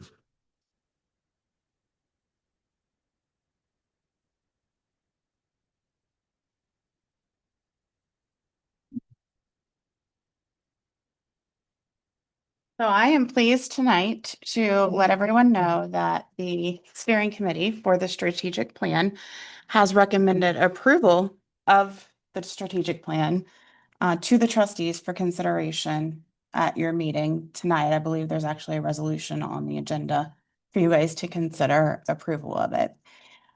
We did work through 4 different drafts. So what is in front of you tonight is draft 4, which is up on your website, and has been on your website for some time. I will say there are 2 things that were brought up during the meeting that did not make it into a motion. So I didn't give you an updated draft, but we have made the changes. So I would think that it would be something for you guys to consider if you're approving it tonight. One is a minor, more housekeeping item. We added Delaware County Economic Development in the acknowledgement section, since they were graciously nice and so nice to provide the economic development component of that plan. And then secondly, which is the theme of the night, is we talked a little bit about cemeteries and adding them into the strategic plan. And we did add those into where we talk about the recommendation of having a committee to identify historic sites and preserve historic sites. We've added cemeteries as being a component of that. So I'm happy to forward that draft to you if you guys decide that you want that in the approved document. One big thing that I want to talk about, I didn't prepare a big presentation because I believe everybody in this room knows the process that we utilize to get to the point that we are at today. I did want to acknowledge the steering committee. They were a huge part of this. They met, I think now 11 times when it was supposed to be a 6-meeting process for them. So I wanted to acknowledge them by name because I think they need it.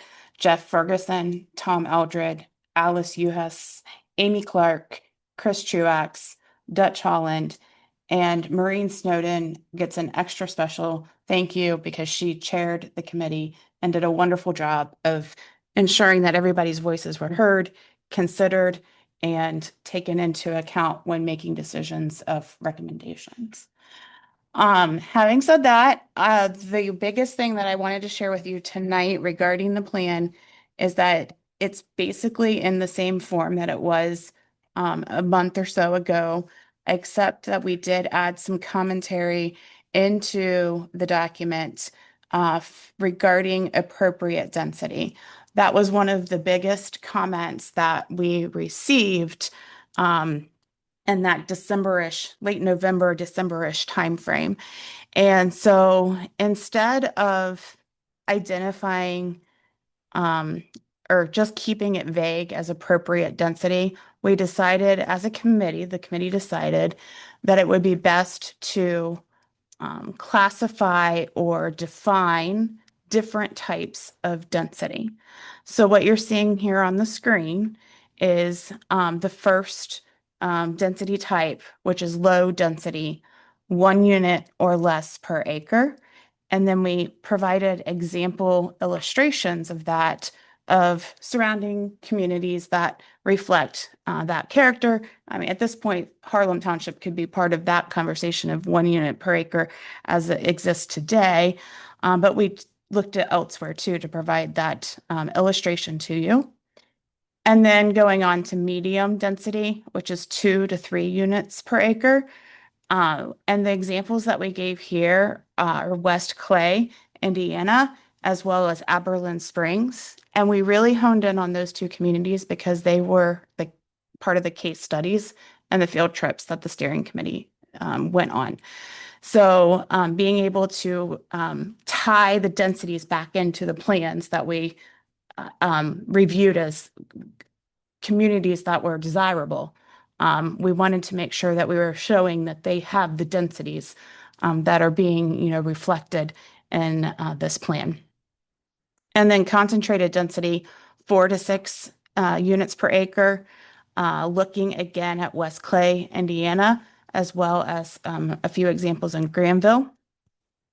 And then highly concentrated density, which is 7 to 12 units per acre. We have examples from Hudson, and then also again, Aberlin Springs, which is a case study that's in this plan. They do have areas where they have 10 units per acre.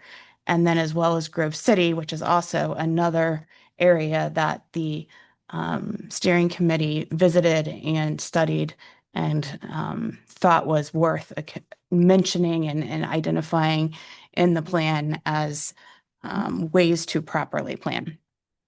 So tonight we are asking for you to approve this because the steering committee is recommending approval. And I'm open to any questions you might have. Chairman, I would make a motion to receive the document tonight. And I would like, I had a chance to go quickly through it. There are a couple things that I would like to address with the board as a whole.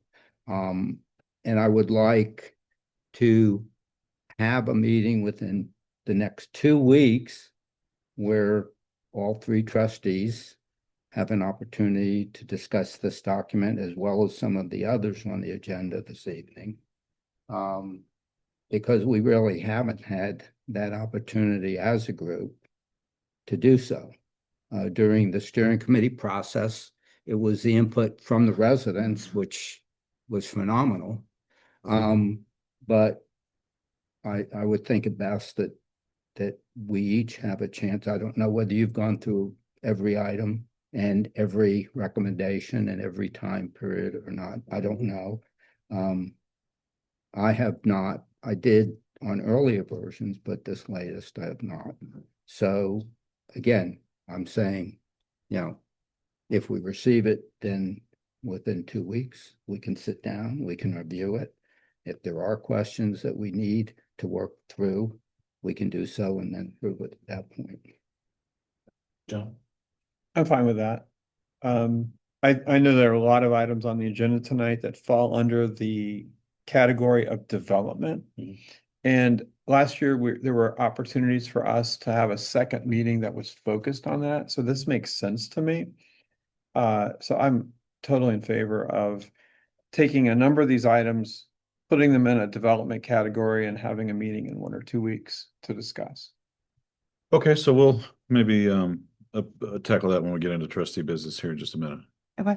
With that, Holly? That works. Thank you. So thank you for your efforts. Yes. Yeah, thank you. Absolutely. Yeah. This has been a long road. Yeah, it has. Over the last year. Yeah. And we appreciate the Absolutely. expertise Perfect. very much. Thank you. And I also thank you for calling out the steering committee. I love going back through the history and annals of Harlem Township and seeing, even in recent history, like with the SPC, started there, and then just all the commitment and effort that citizens put into it. I mean, even tonight, talking about the cemeteries, I've watched other municipalities meetings recently, and they're passing motions to discontinue events because they can't get any participation. And that's not an issue here, right? So I think that's fabulous. I'd love to see that continue. and our township has received accolades from many different arenas in terms of our proactive approach to. Last meeting was speaking together, but expressing their own opinions, but speaking in one voice and educating residents who were here on what they learned through the process. And I loved seeing that education evolve over time. Thanks, Holly. Okay, on to fiscal. Lisa? Appropriation status and ledger and tab summary was emailed to everybody and put online. Approval of warrants and vouchers according to the payment listing, starting with warrant number 14205 through warrant number 14221, voucher 1-2026 through voucher 8-2026, total amount $130,793.78. Do I have a motion? So moved. Second. All in favor, aye? Aye. Opposed? Motion carries. Thank you, Lisa. On to trustee business. I have a resolution here for 26-0121T-002. It is a approval of the 2025 Harlem Township Highway System mileage certification. This comes from ODOT. Jason did have a look at it, verified the mileage for the township. As of December 31st, we are responsible for 23.558 miles. And so I would just ask for a motion to approve and sign this back to ODOT. So moved. Second. Those in favor? Aye. Aye. Opposed? Motion carries. And so the next resolution here was for approval of the strategic plan. We're going to carry that into a special meeting. Yes, sir. I'd like to move to postpone to a definite time determined by the trustee board the following agenda items. One is the approval of strategic plan. Second would be discussion of a new community authority. Third would be an RFP for a Harlem Township master plan. And four would be directing the zoning commission to begin the process of updating the comprehensive master plan. Any discussion? Sounds good. Let's set a date. Let's. Definite time. I know the only one that would be off the table, off the table for me would be February 4th. Can would a Tuesday or Thursday evening work? I would be open to that.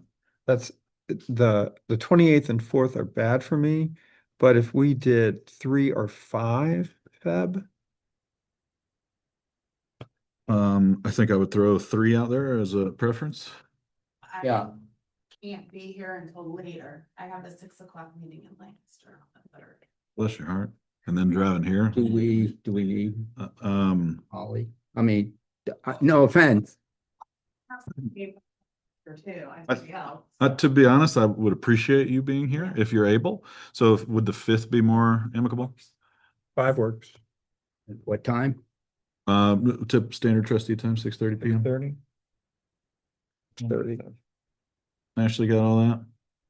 All right, so we'll post and advertise a special meeting to focus on strategic planning and development at 6:30 p.m. on February 5th here in the community room.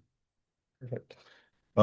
So I have a motion to table those resolutions as mentioned to that special meeting. Is there a second? Second. Those in favor, aye? Aye. Aye. Opposed? That motion carries. Ashley, got everything you need on that? Okay, so we're on to next item on the agenda, discussion assigning trustees with specific areas of responsibilities. Conversation on this, gentlemen? Let's do it. Yeah. All right, so I'll kick it off with what we have listed here. For example, cemeteries, parks, communications, fire department, zoning, maintenance, and development. you know, we are fortunate enough now to have some department heads within the township that handle most of these things, so it very rarely trickles all the way to the top. Historically, these seats have been responsible for facilities, roads, and cemeteries. It's basically been broken down by that. And so I do think that there's one in here, communications, that might be, you know, worth mentioning. I feel like, you know, I've already had some involvement with the communications committee. So I guess I'm open if anybody wants to discuss those changing from previous responsibilities. So I like cemeteries and parks. And I think it's important to have a trustee engaged with parks, particularly as it begins to expand. And they do have a significant budget out of the maintenance. So I like the cemeteries slash parks. I wonder if communications, you could have communications slash cyber.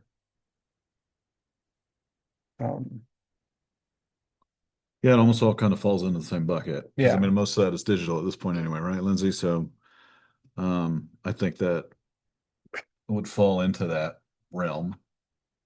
My question for you, if you're tackling cemeteries and parks, both essentially township facilities, would just the facilities umbrella be applicable? That's great.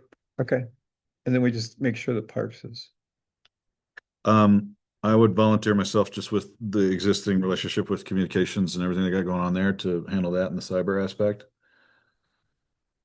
Unless there's anybody really wants to do that. Okay. Lindsay, don't let that be a reflection of you. Volunteers for roads. Well, If We've delegated that to Dave. Yeah, so you know, Dave Jackson has graciously volunteered his time and attention to help liaise that. And I mean, obviously Jason and team will be able to tackle all that. So it really is just kind of a roll-up position with that, Bob. I mean, I'm happy to do it unless you just want to. I'm fine with it. Bob, is there anything else of that list that you have a particular interest in? Well, I mean, the other items are, shared. As far as zoning, I think all three of us really, when things come, I mean, if it's a major issue or something that's urgent, you don't want to call that individual and they're tied up and then you feel you can't call another trustee.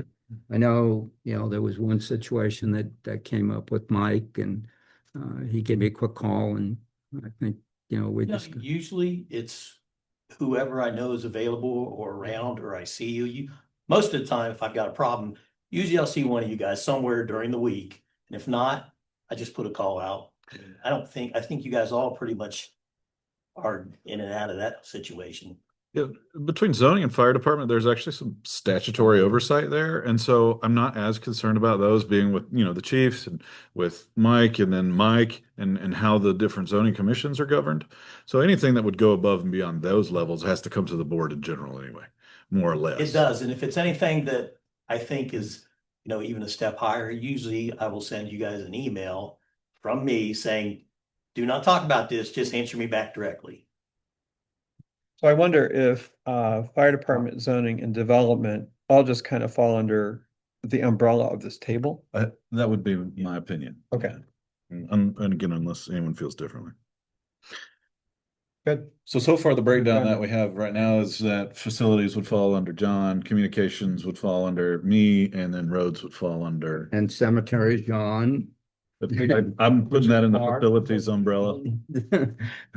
And to be clear, I mean, I think like the parks, township facilities, cemeteries, these things are essentially township facilities. And so, in the conversations tonight, as we're talking about spending money to improve access to a cemetery, or we're talking about spending money to rehabilitate old gravestones. I mean, these things can be accomplished through those budgets predetermined within that department because technically, officially, legally, these are township facilities. So, I think we can streamline a lot of that. Just looking at it from that point of view with the correct check balance oversight, unless you feel differently. Chase. 100% with that. And I think it's just open conversation with all of us. It's, when the feet hit the dirt, it's who's available to make the right decision. If it needs to come to this table, we do that. But 30 days is usually, let's do something sooner and move on. So when I look at the facilities and maintenance, things need to be repaired and navigated, we budget it and we move forward. Yep, for sure. Okay, we good with that? Good. Good. Development, I think that's the big one. Just, I think we put that under the whole table. Yeah. But development, just shoot out. Yeah, and I think that's a great example because each one of us individually has tackled smaller projects towards development. Not to say that the strategic plan was a small project, but all of that has to come to the board anyway before anything tactile can happen. So I think it just falls in the umbrella of the board. All right, next we have established trustee office hours. Context on that? Basically, except for formal meetings, the trustees, unless someone does want to call and makes a special effort to call, we really don't talk to the rest, or they don't have a quick option to get to one of. So my thoughts were 1 day a week that a trustee is available in the evening for residents to come in if they have concerns or if they just like to talk to a trustee. As I've said to the other trustees, I don't know how often it's going to be used. Bring a good book to read. But it's making the effort again to be more visible to the residents, because that's basically who we serve. And my thoughts were, maybe once a week on a Wednesday. It would be 3 weeks in the month that each of us would participate for 2 hours, and then the fourth, is actually a meeting, the trustee meeting. So I just thought, give it a try, make ourselves available.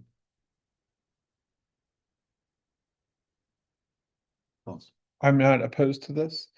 I will have a conflict. On my Wednesday nights, I'm not here. I have a consistent conflict on other Wednesday nights. We can change it to whatever. I wondered if Yeah. Monday nights, because we have zoning boards that are meeting on Monday evenings, if nobody, making ourselves available, sitting back there where Dave is sitting right now during a zoning meeting, I'm here. I can listen to a zoning meeting, and then if a resident wants to engage, we can engage. So that way, there's something we can be participating in while we're here. Yeah. Say the only difference, if I'm here on a Monday, I don't get to run and get snacks while I'm Zooming the zoning meeting, but that's all right. That's fair. Huh. I have the distinct pleasure of being an assistant Cub Scout den leader on Monday night. So I think what we might need to do is individually look at our monthly availability, and then we can establish that each month during the meeting. And we can get Over the weeks on a ahead. calendar, get it on the calendar. If we're all different. As long as, I think the goal is to have a trustee available every week for a couple hours.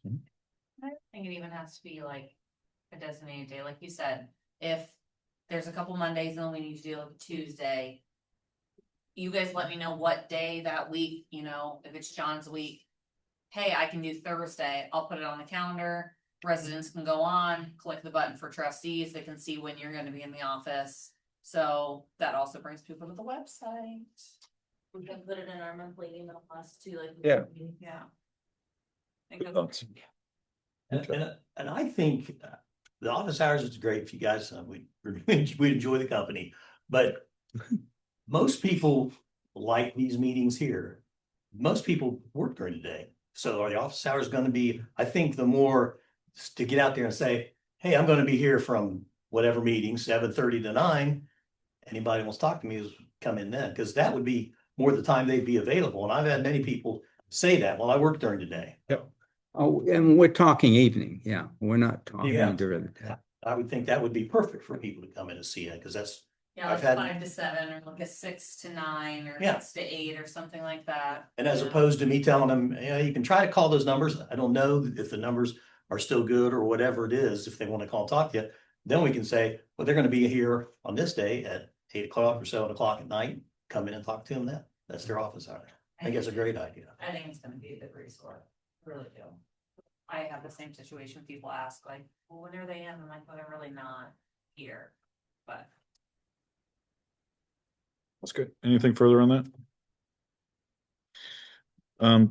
I think you gentlemen submitted most of these. Bob, I think these came from you. Do you want to continue on down the list? Yeah, my thought are that trustees give Ashley like a general calendar of if we're meeting with a particular individual, so that we don't meet with the same people, or last week it actually happened that one of the trustees had a meeting with someone that I had one the next day. Cool. You know, so just so Ashley's aware, you know, and the other trustees will be aware who we're meeting with. Just, you know, just so that, oh, and an example is with the veterans situation, where you were going to follow up, and I think you did you follow up with the individual? You said you knew someone at the veterans. Well, Yes. okay. Yeah. Well, we weren't aware that you had contacted anyone. So one of the commissioners I was talking with, because the commissioners have to pay if a township asks for markers for their veterans. It's in Ohio Revised Code. So I basically said, hey, you know, what are your thoughts about us getting, you know, and do you have anything, you know, for cemeteries? And the next, he says, well, I don't know, but let me check. And a couple of days later, the director of Veterans Affairs for Delaware County called me, gave me the name of a person that actually works on graves. She was originally a volunteer, but she did such a good job that she now works with cemeteries at the various townships. So I proceeded to put out an email. I get an email from Dave that he's already been talking with that person. And I made the assumption, maybe incorrectly, that John had actually contacted, but we just didn't know that he had contacted. So we would then basically on a weekly basis give Ashley, you know, I'm speaking with so-and-so, so we don't trip over each other. A couple quick points, then I'll come to Steve. One, we have a vehicle of transparency within our current Microsoft system to share calendar availabilities.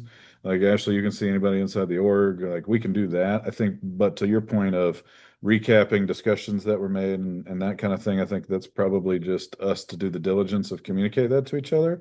Like per Sunshine, we can't make any decisions in a group forum, but we can state activities, you know, in a group forum, right? So I think that's probably the best methodology for that.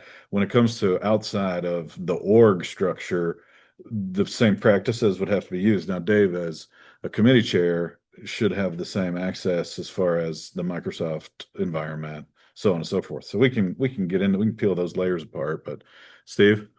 That's what I was gonna say. Microsoft has a tool. You guys should just be listing, you know, if you're doing township meetings during the week, I think you ought to put them on a calendar anyhow, so there's transparency about who you're meeting with. Mm-hmm. Yeah, and I think that should be, you know, just the general modus operandi of anybody in a township position is to, you know, have those listed. Now, some of those things, and you know, same reason how we have, you know, intellectual property is an acceptable method for executive session. The same justification can be applied to individual activities, right? But if we're talking about how to let everybody know what everybody's doing, I think it's calendar sharing and group emails. Shared calendars are the way to go. We have it in our family, and then I'm on extended ones with like nieces and nephews, sports, and things like that. I'm sure with, you know, Cub Scouts and sports and everything else, the shared calendar is the best thing, because you can look and say, okay, on Tuesday we have 14 basketball games, who are we going to? That way you guys can look and say, okay, I wanna make a meeting in the next 2 weeks. Does John have a meeting with so-and-so, or does Bob have a meeting with so-and-so? No, I'm gonna make one. I think the shared calendar would be really great for you guys, it's a good way of communication without making decisions and actually communicating to not violate sunshine.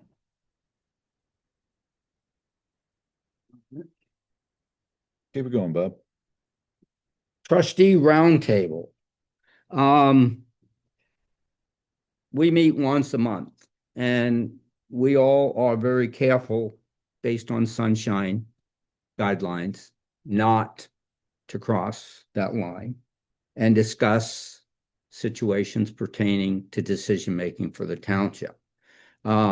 So once a month, we hear things. Tonight, we're postponing things to next week because when the agenda came out, that's first we heard of them. My idea would be to have a meeting at least once, a second meeting at least once a month that we, in an open meeting, but that we share ideas about some of the things that are happening. We have on the agenda a CETA tonight. And that could be an hour discussion. To me, it would be better to have almost like a workshop meeting, but where all of us can share our thoughts about different things. And, almost like the steering committee kinds of meeting or strategic planning sessions where you're actually having major discussions. So just throwing it out. We got into the habit at the end of last year of adding that second meeting with the focus on development. And most of the discussions are probably going to be around those kinds of issues, I would think. And I can see us going into this next year and needing that extra meeting every month. Yeah, I wonder if they're ad hoc though. Because we don't always have enough material to justify the two meetings. I think sometimes you can come to a meeting and say, next month I'll be presenting a plan for a CETA or something, just as an example. But I do think when there is enough to talk about and enough that needs to get done, which, right now is probably that time, and we'll have plenty more of those times in the future, then we should respond accordingly. So, to your point, I don't know if we need to say here and now, we're gonna meet. Yeah, no, I twice a wasn't month saying this this had year. to be a permanent second meeting Right. every time. But I think we need to have more of them, especially as the strategic initiatives move forward. Oh, sure. I think we all agree with that. Agreed. Yeah. Something that we'd love to get Lindsay involved in perhaps is a trustee meet and greet. This was something that was discussed last year. And it just didn't transpire, where the trustees would be at the Grange on a Saturday for maybe 3 hours, where anyone from the township or everyone from the township would have an opportunity to come in now and meet the trustees. John, you relayed the story where you went to a family event, I believe it was, and you shared with one of the people there that you were trustee for the township. They didn't even know that. Now that could be maybe having office hours will basically cover that. I don't know. This would be a one-time event. That they knew that we would be there and they can come in and talk to all three trustees. Again, I'm just throwing it out for discussion. I have a suggestion. I don't know if this would work, if it has to be recorded or minute, taken, but what about doing it for the Harlem Township Days, having a trustee tent set up? If the board is meeting for the purposes of the board having a meeting, then it has to be public minutes, so on and so forth. If all three of us happen to be at the same public forum, doesn't happen. That's different. Or you could set up like a tent, like mayors or people that are Yeah. going up for election can do. So I didn't know if that would work. Someone may take issue with the three of us sitting at the same picnic table having hot dogs together, just the three of us, but you know what I mean, in the same venue. I'm not opposed to that.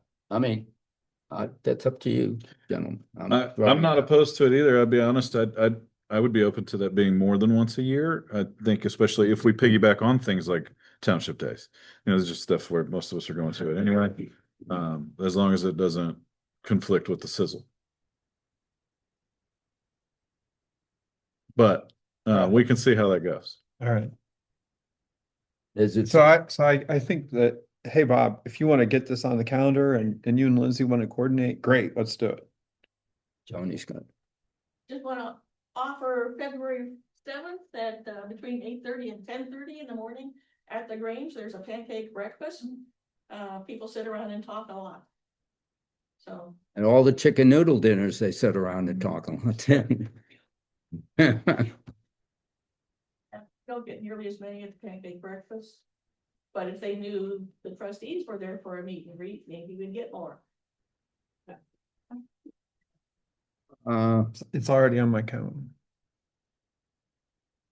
I want something about that gives me sunshine concerns. Are you Yeah. going the same way, It Bob? doesn't give me a sunshine concern as much as the HTH is what, 501c4 or 3, and Would not want you politicizing things, but. Luckily, this is an apolitical position. The would not necessarily be a political activity. I concur. I'm good with it as far as schedule. Hey, Well, I mean, look at your schedules, gentlemen, now, if that's. It's on my calendar. Going. I'm already going. February 7th. February 7th, 8 or 8:30, Joan. I've got 8 down. 8:30. Yeah, I will need to confirm because for third graders play basketball on Saturday mornings. So Boy Scouts basketball, I'm burning the candles at both ends, Johnny. So, but we'll look into that and we'll see what we can do. I think maybe that's something to put a pin in and try to legitimize as we move forward. Look, maybe schedules for when we meet next week, or no, it's February. It is before, it's the 5th. Fifth. Mhm. Maybe come to some kind of. Sure. we let people know that you were gonna do a meet and greet. Oh, yeah, that's why Lindsay would be involved. Okay. So more to come on that. Oh, just some I was, Lisa and I were talking, and basically somehow it came up about that there are no timesheets done by anyone in the township. We do. I'm sorry, Yeah. maintenance does it? Okay. And fire department does it. But the, yeah. All of that. But the other, and, it's a standard operating practice. Do you agree? Yes.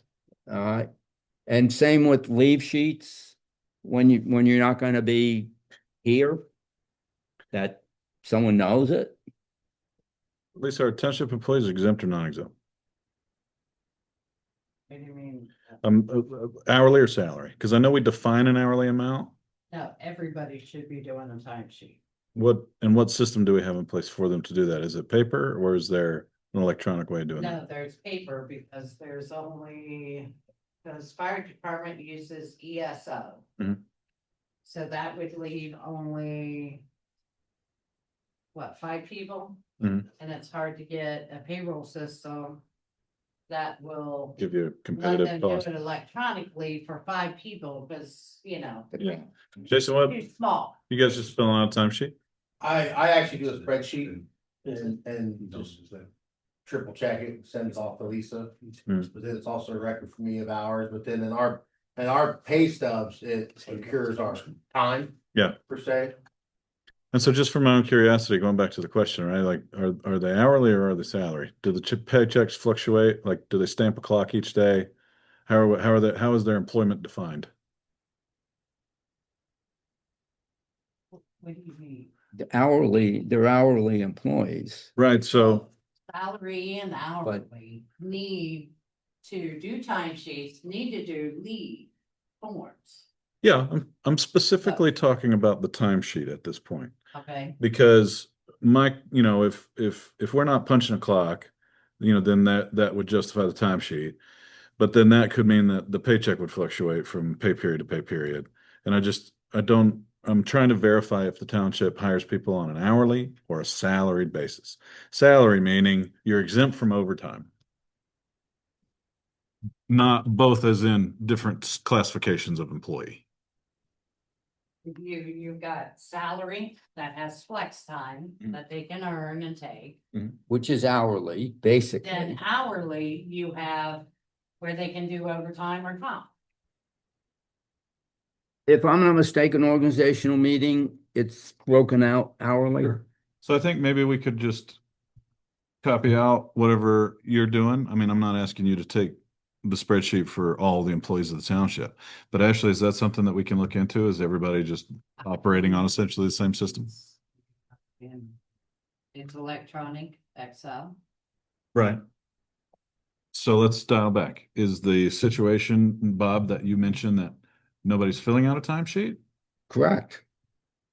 But you're saying For a salary employee. So we're starting to get that scope creep part of the conversation here, right? So I want to table this and maybe we can discuss it in executive session because I do think that there is some convoluted information about classification of employees and how we need to be tracking time. Okay, so I'd love to do that as we go into executive later or at another time if we need to. Any other comments on the administrative items, Bob? Just the other point is, I think we should start scanning documents. And Ashley and I discussed some of it, and there are certain documents she doesn't think we need to. But for instance, I was talking to Keith Campbell, the BZA, and it took him over 2 hours, I guess, when he was trying to research the NEF hearing to find information. And didn't find some of it. It's there somewhere. I spent well over an hour and 45 minutes trying to find something in an hour. They weren't actually in the minutes. I finally had to go to a video. But I mean, right now, for us to look up something, if we look at the demolition of the concrete plant, well, we had talked about that 3 years ago. Good luck finding who we even contacted, let alone what they quoted or anything else. They're just, or a resident that spoke to us, that gentleman, Bruce Harris. 3 years from now, no one may know who that is, but we may need to research, or someone may need to research that. Trying to find information on what he spoke about, would take a lot of digging. And OCR, or optical character recognition, and scanning is easy to do. Your copier out there can do it. And Adobe has,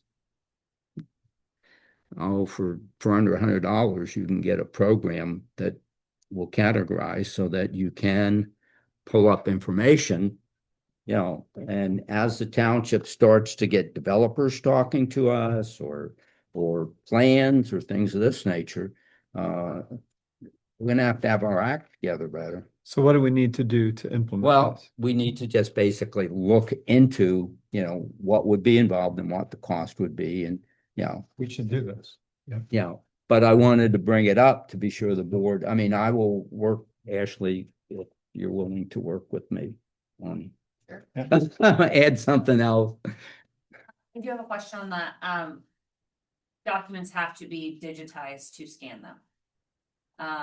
Obviously you can't search for something that's not already online. Our documents are in the 1800s. There are boxes upon boxes. We're not going back to the 1800s. But what I'm saying is like the Neff property, I have all the paperwork. It's in a file in Mike's office. So all you have to do is pull that file. Like if you're looking for a property, pull that file, all the information from anything that's happened is But I there. don't believe you have all of the documents for Garbrandt who sold it to Neff. Or if they're there, I don't believe you know. That'll be a Delaware County issue.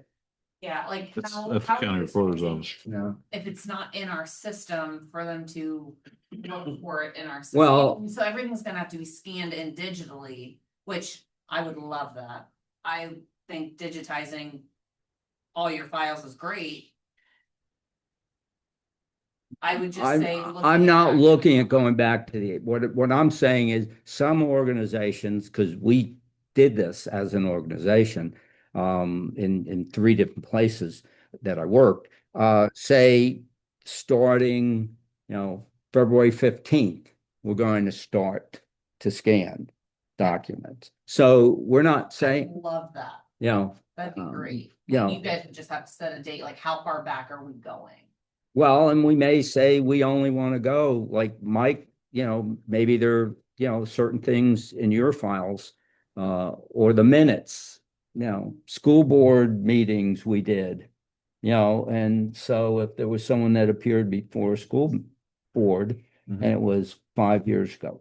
And again, you have to set the parameters that we're not going to go back to the 18, we're not going to go back to the 1900s probably. You probably refer to the records, retention stuff. Well, record retention doesn't have anything, I mean, it is legitimately considered a record if you scan them. But they don't have qualifications on how long, you have to scan, how back you got far, or what documents even. It does have digital, either paper. You can do any one that you want. Right. I'm aware of that. Steve, why don't you go ahead? You can scan all you want and never find it. No, gotta be- I mean, gotta be you better think a lot about this, having been down this rabbit hole in business. So you need a document retention policy. We have, Well, okay, which would then feed into a database management policy, which would have the recommendations of what kind of documents need to be retained and how will you characterize them. You have to set up a menu so that you can do search, Bob. I'm very much aware of that. Well, that's great. But None of that's in we're place. looking, Just Steve, scanning documents Steve, doesn't solve any Steve, problem.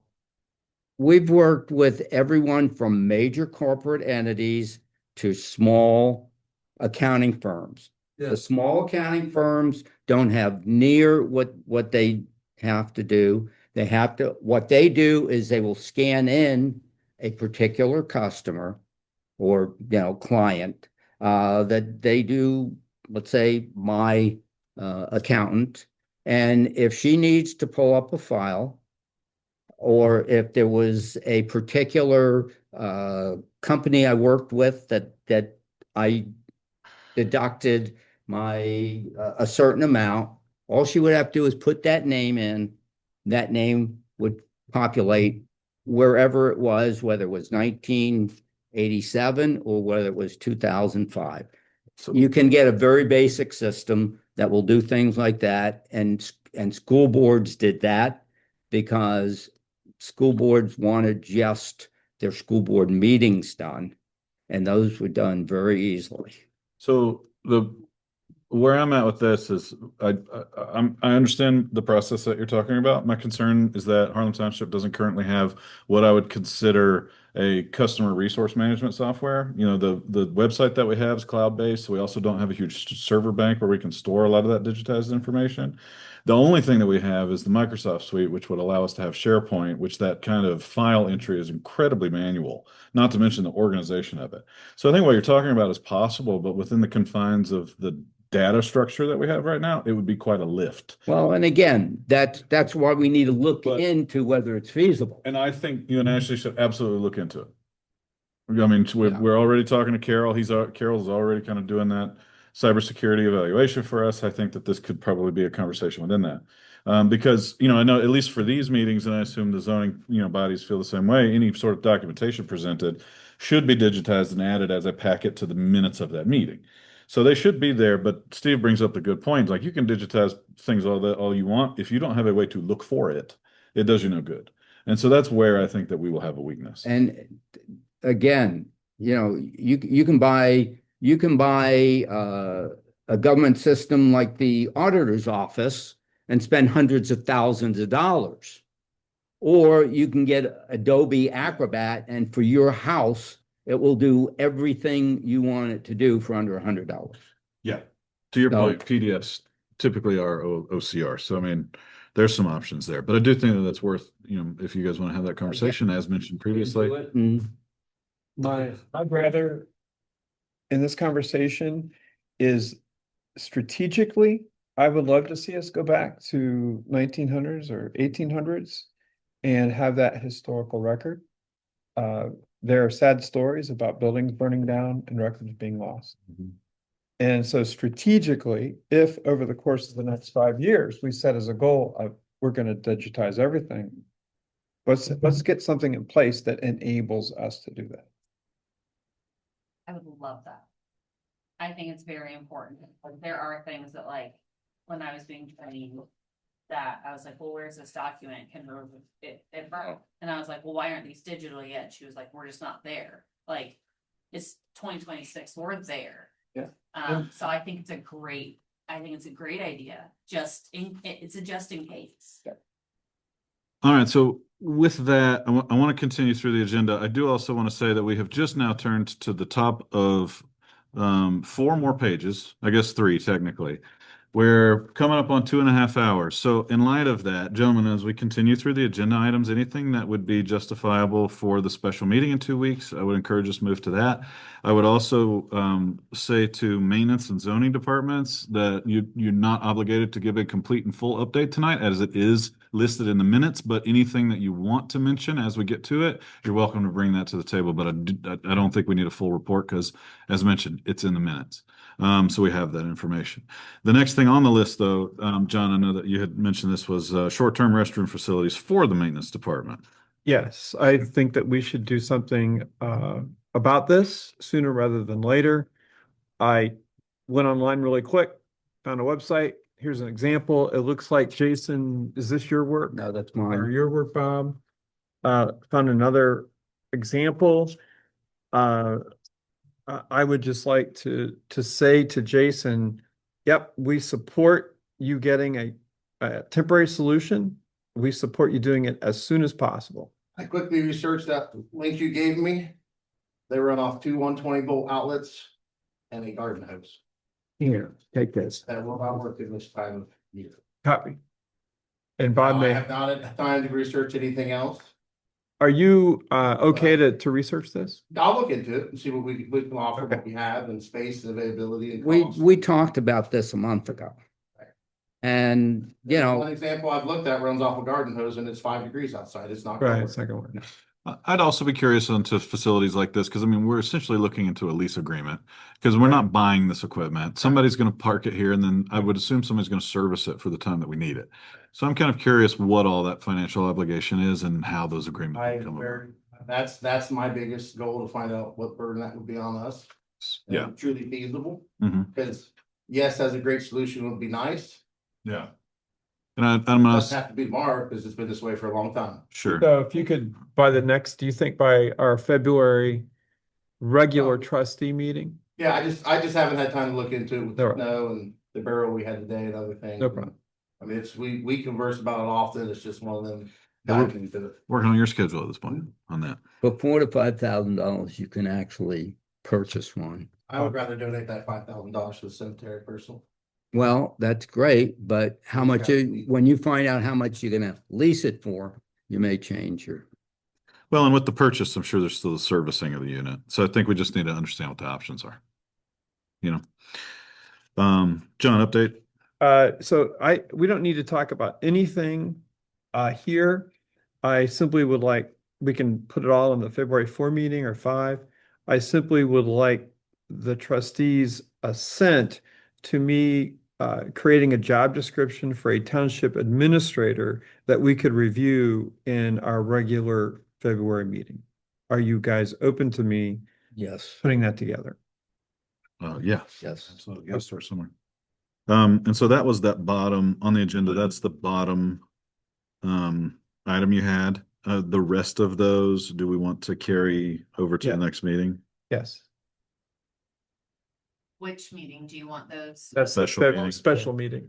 So everything else on here. Yeah, and so this is for the residents, for the residents' benefit. This is an update from Cryle on the branding. This is discussing establishing a new community authority in Harlem Township.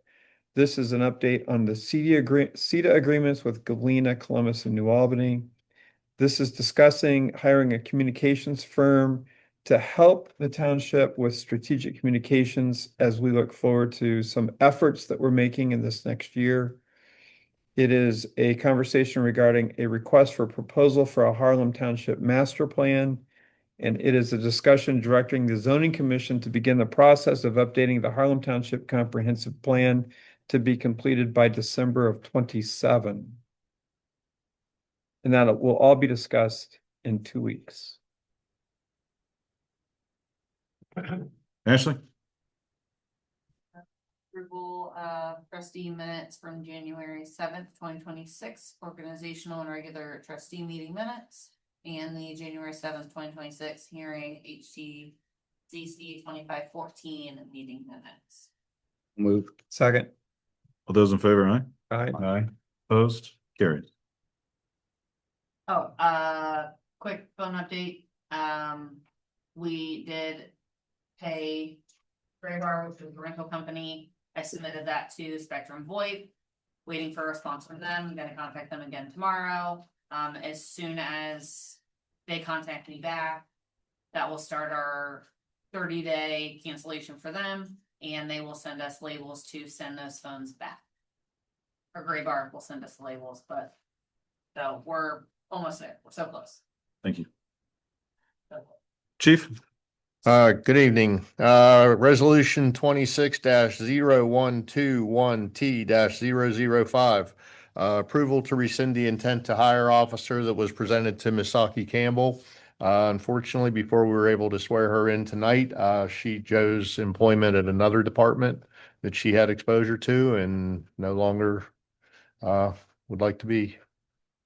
She would still like to be a part of the department, but she needs to at least leave for a year while she goes through her probation at the other department. She may come back as a part-time employee somewhere down the road.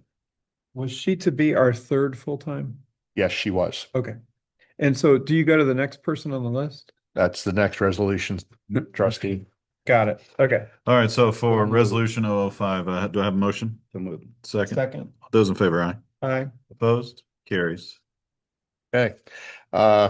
Resolution 26-0121T-006. Approval to hire full-time probationary firefighter Brandon Jones. That would be firefighter paramedic. He was the next on the list. So the reason it is still going to be a contingent is we were not able to get his physical done prior to today's meeting. So he has his physical scheduled, which is a state requirement for the pension board sometime next week. So as long as that passes, we would be able to start him before the next meeting, but ready to go with your approval. So moved. Second. Those in favor? Aye. Opposed? Carries. Thank you. Thank you, Chief. Okay, anything specific, Jason? Nothing real important. The only big thing I had is Delaware County got our wooden posts replaced out on Gorse Road with the guardrail that we were waiting on. Yeah. And we had a burial hunt cemetery today. And other than that, it's going through snow, it has snow, and it will still be cold. That's not a lot. Yeah, and I will mention, so, doing my own driving around recently, we've always dealt with that wind-driven snow over certain areas of the north-south roads, primarily 605 and Green Cook on the north side, of Center Village. I did reach out to the engineer's office, which is probably above and beyond what needed to know, but I'm curious if anybody around town or Central Ohio does anything other than the orange snow fencing. And the response that I got is so far is that they're not aware of any township or otherwise in Delaware County that is doing any sort of snow drift abatement over the roadways. Yeah, because I think, right? I mean, all you can do is put some sort of permanent But blockage there. the I'm aware of is Licking County actually does it. Yeah. Which I've made an attempt to try to reach out to some of them, which we've learned that they do it all in-house. Mhm. And it's something they go out and put up and take down. Right. So I'm actually wanting to explore if there are companies out there that provide service Yeah. and what that might take. And I'd love to hear about this because, I know that 605 gets a lot of, coverage just because of how busy that road is. Personally, coming up, Green Cook, just before I got to my house, 2 nights ago, I think it was, nighttime, road's completely fine. You get to that section right there before Lewis where it's open for an acre or two. It was probably 4 inches deep. And this is absolutely no reflection of what you guys are doing on the maintenance department. I mean, anytime it snows, I can see a clear delineation between neighboring townships and Harlem Township because you guys are on it. You can't control the wind, but it is dangerous. And I'm wondering if there might be something we can do about it. So, I'd be interested in learning if you find anything about that, and I'll report back if Doug or anybody else finds anything new. But I don't know that we're going to learn anything else about that. Okay. Anything else, Chase? That's the thought about. Thank you, man. Mr. Cannon? Just a couple things I wanted to bring up that I think we need to talk about. Number one is, and I think you guys may all know this, Corey's not going to be our prosecuting attorney advice. Probably I think it's the 23rd. I thought it was 21st, but 23rd makes more sense being a Friday. We're getting this new guy, is Vince Civilio. I think I've dealt with him once, just when he covered Corey, and I had a couple questions. Don't really know much about him, but I imagine that's going to change the whole process of how we're doing things, because they all have something in particular they want changed and something different. So just want to let you know that. I'll probably talk to him first part of next week. And in the spirit of talking about the scanning, I'm not sure what Bob is wanting to scan. We're talking about scanning anyway. But the iWork system is going in. We'll take care of the scanning in the zoning department. So you'll be able to search all that stuff. So that I have a meeting tomorrow. We're going to get the implementation done. I sent him back in December. We've got 2 people working on it. They were getting together all my templates, all my zoning permits and all that stuff, and they were working on that. And then, like I said, tomorrow we'll talk about the next steps. So as far as my side, I don't see any reason to. In fact, I can even go back and scan all that old stuff into it. Be very labor intensive, but if we feel that's necessary, we can. So I'll let you know that. Thanks. You continue to follow up on Covan? Yes, and that's why I'm waiting on when Corey's done and Vince. But yes, we're going to do something with Cogan Drive. We're familiar with Vince. It's important to me that the things that we've started to put in motion don't stall or get avoided in general. Well, and that was just kind of the issue we had because Corey first came in. I had to restart everything. Yeah. And I think there's going to be some of that, right? Like getting familiar with casework, so on and so forth.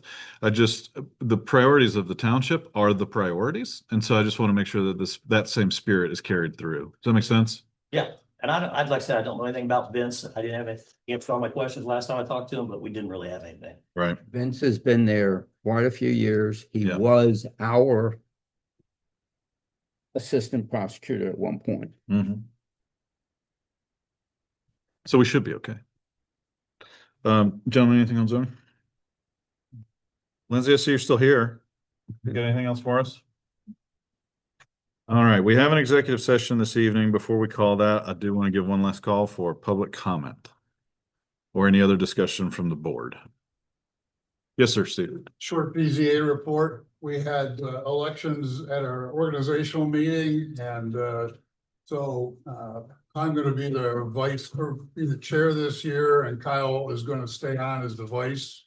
And you guys already renewed participation, so good meeting, and we did move our meeting till 7 o'clock start from 7:30 for the remainder of this year. Great. Thanks, Steve. Yes, sir, Mike. Just want to check to make sure that Maureen Snowden is in fact authorized now to work or come in for the zoning commission as an alternate. I know that I talked to her about it.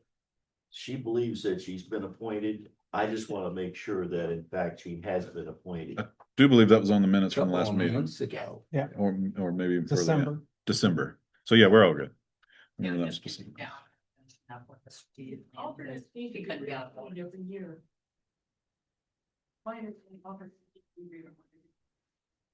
That's the way that it's operated. It's not required that it operate that way, but that is the way that it has operated historically in the township. So if we just reappointed her in December, we're saying we need to do that again.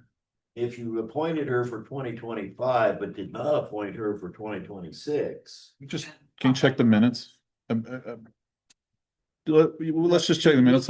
We did the alternates during, for because I thought we did the alternate for a longer term than 1 year. I don't have On information. the January organizational meeting. So that might not be a thing that we have 100% confirmation of right now, but we'll figure it out. Make sure, that's all. We Yeah, put in the record for our BZA alternates that they're serving a full term, That's what, so they're serving 3 years. Yeah. So actually, let's just report back, and if everything's copacetic in the minutes and what was done, then you can just let Mike know, and everything's great. If it needs to come back to the board, then we can do so on the agenda at the special meeting. the 5th. All right. Thank you, man. Appreciate you mentioning that, Mike. Do I have a motion for executive session? So moved. Do we have to read this? We should. Go for it, Don. You want to read? Well, after we get back from executive session, we would recess until, well, we're not recessing, it's a special meeting we're gonna call. We could recess, We're currently going into executive session. which we need a roll call vote. Right. I just need a motion to go into executive session. Yeah. And to which I think we typically read the justification for the executive session. Okay. And it's for That's all. they say. compensation. Trustee Singer moves to go into executive session at 9:07 PM to consider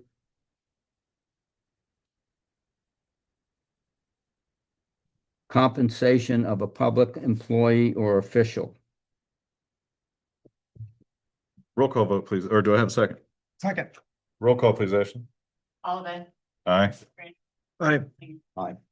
Has Jackson listed on the agenda right there. He's got. Thank you. Okay, we're in executive session. We'll be back. No hurt feelings if nobody stays.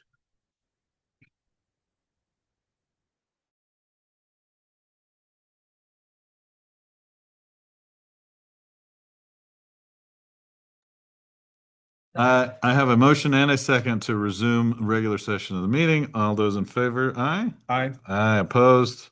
No, motion passes. I would also accept a motion to adjourn the meeting. Are we going to enact any business regarding the committee? I think we have some legwork and sidebars that Okay. need to be done prior to that.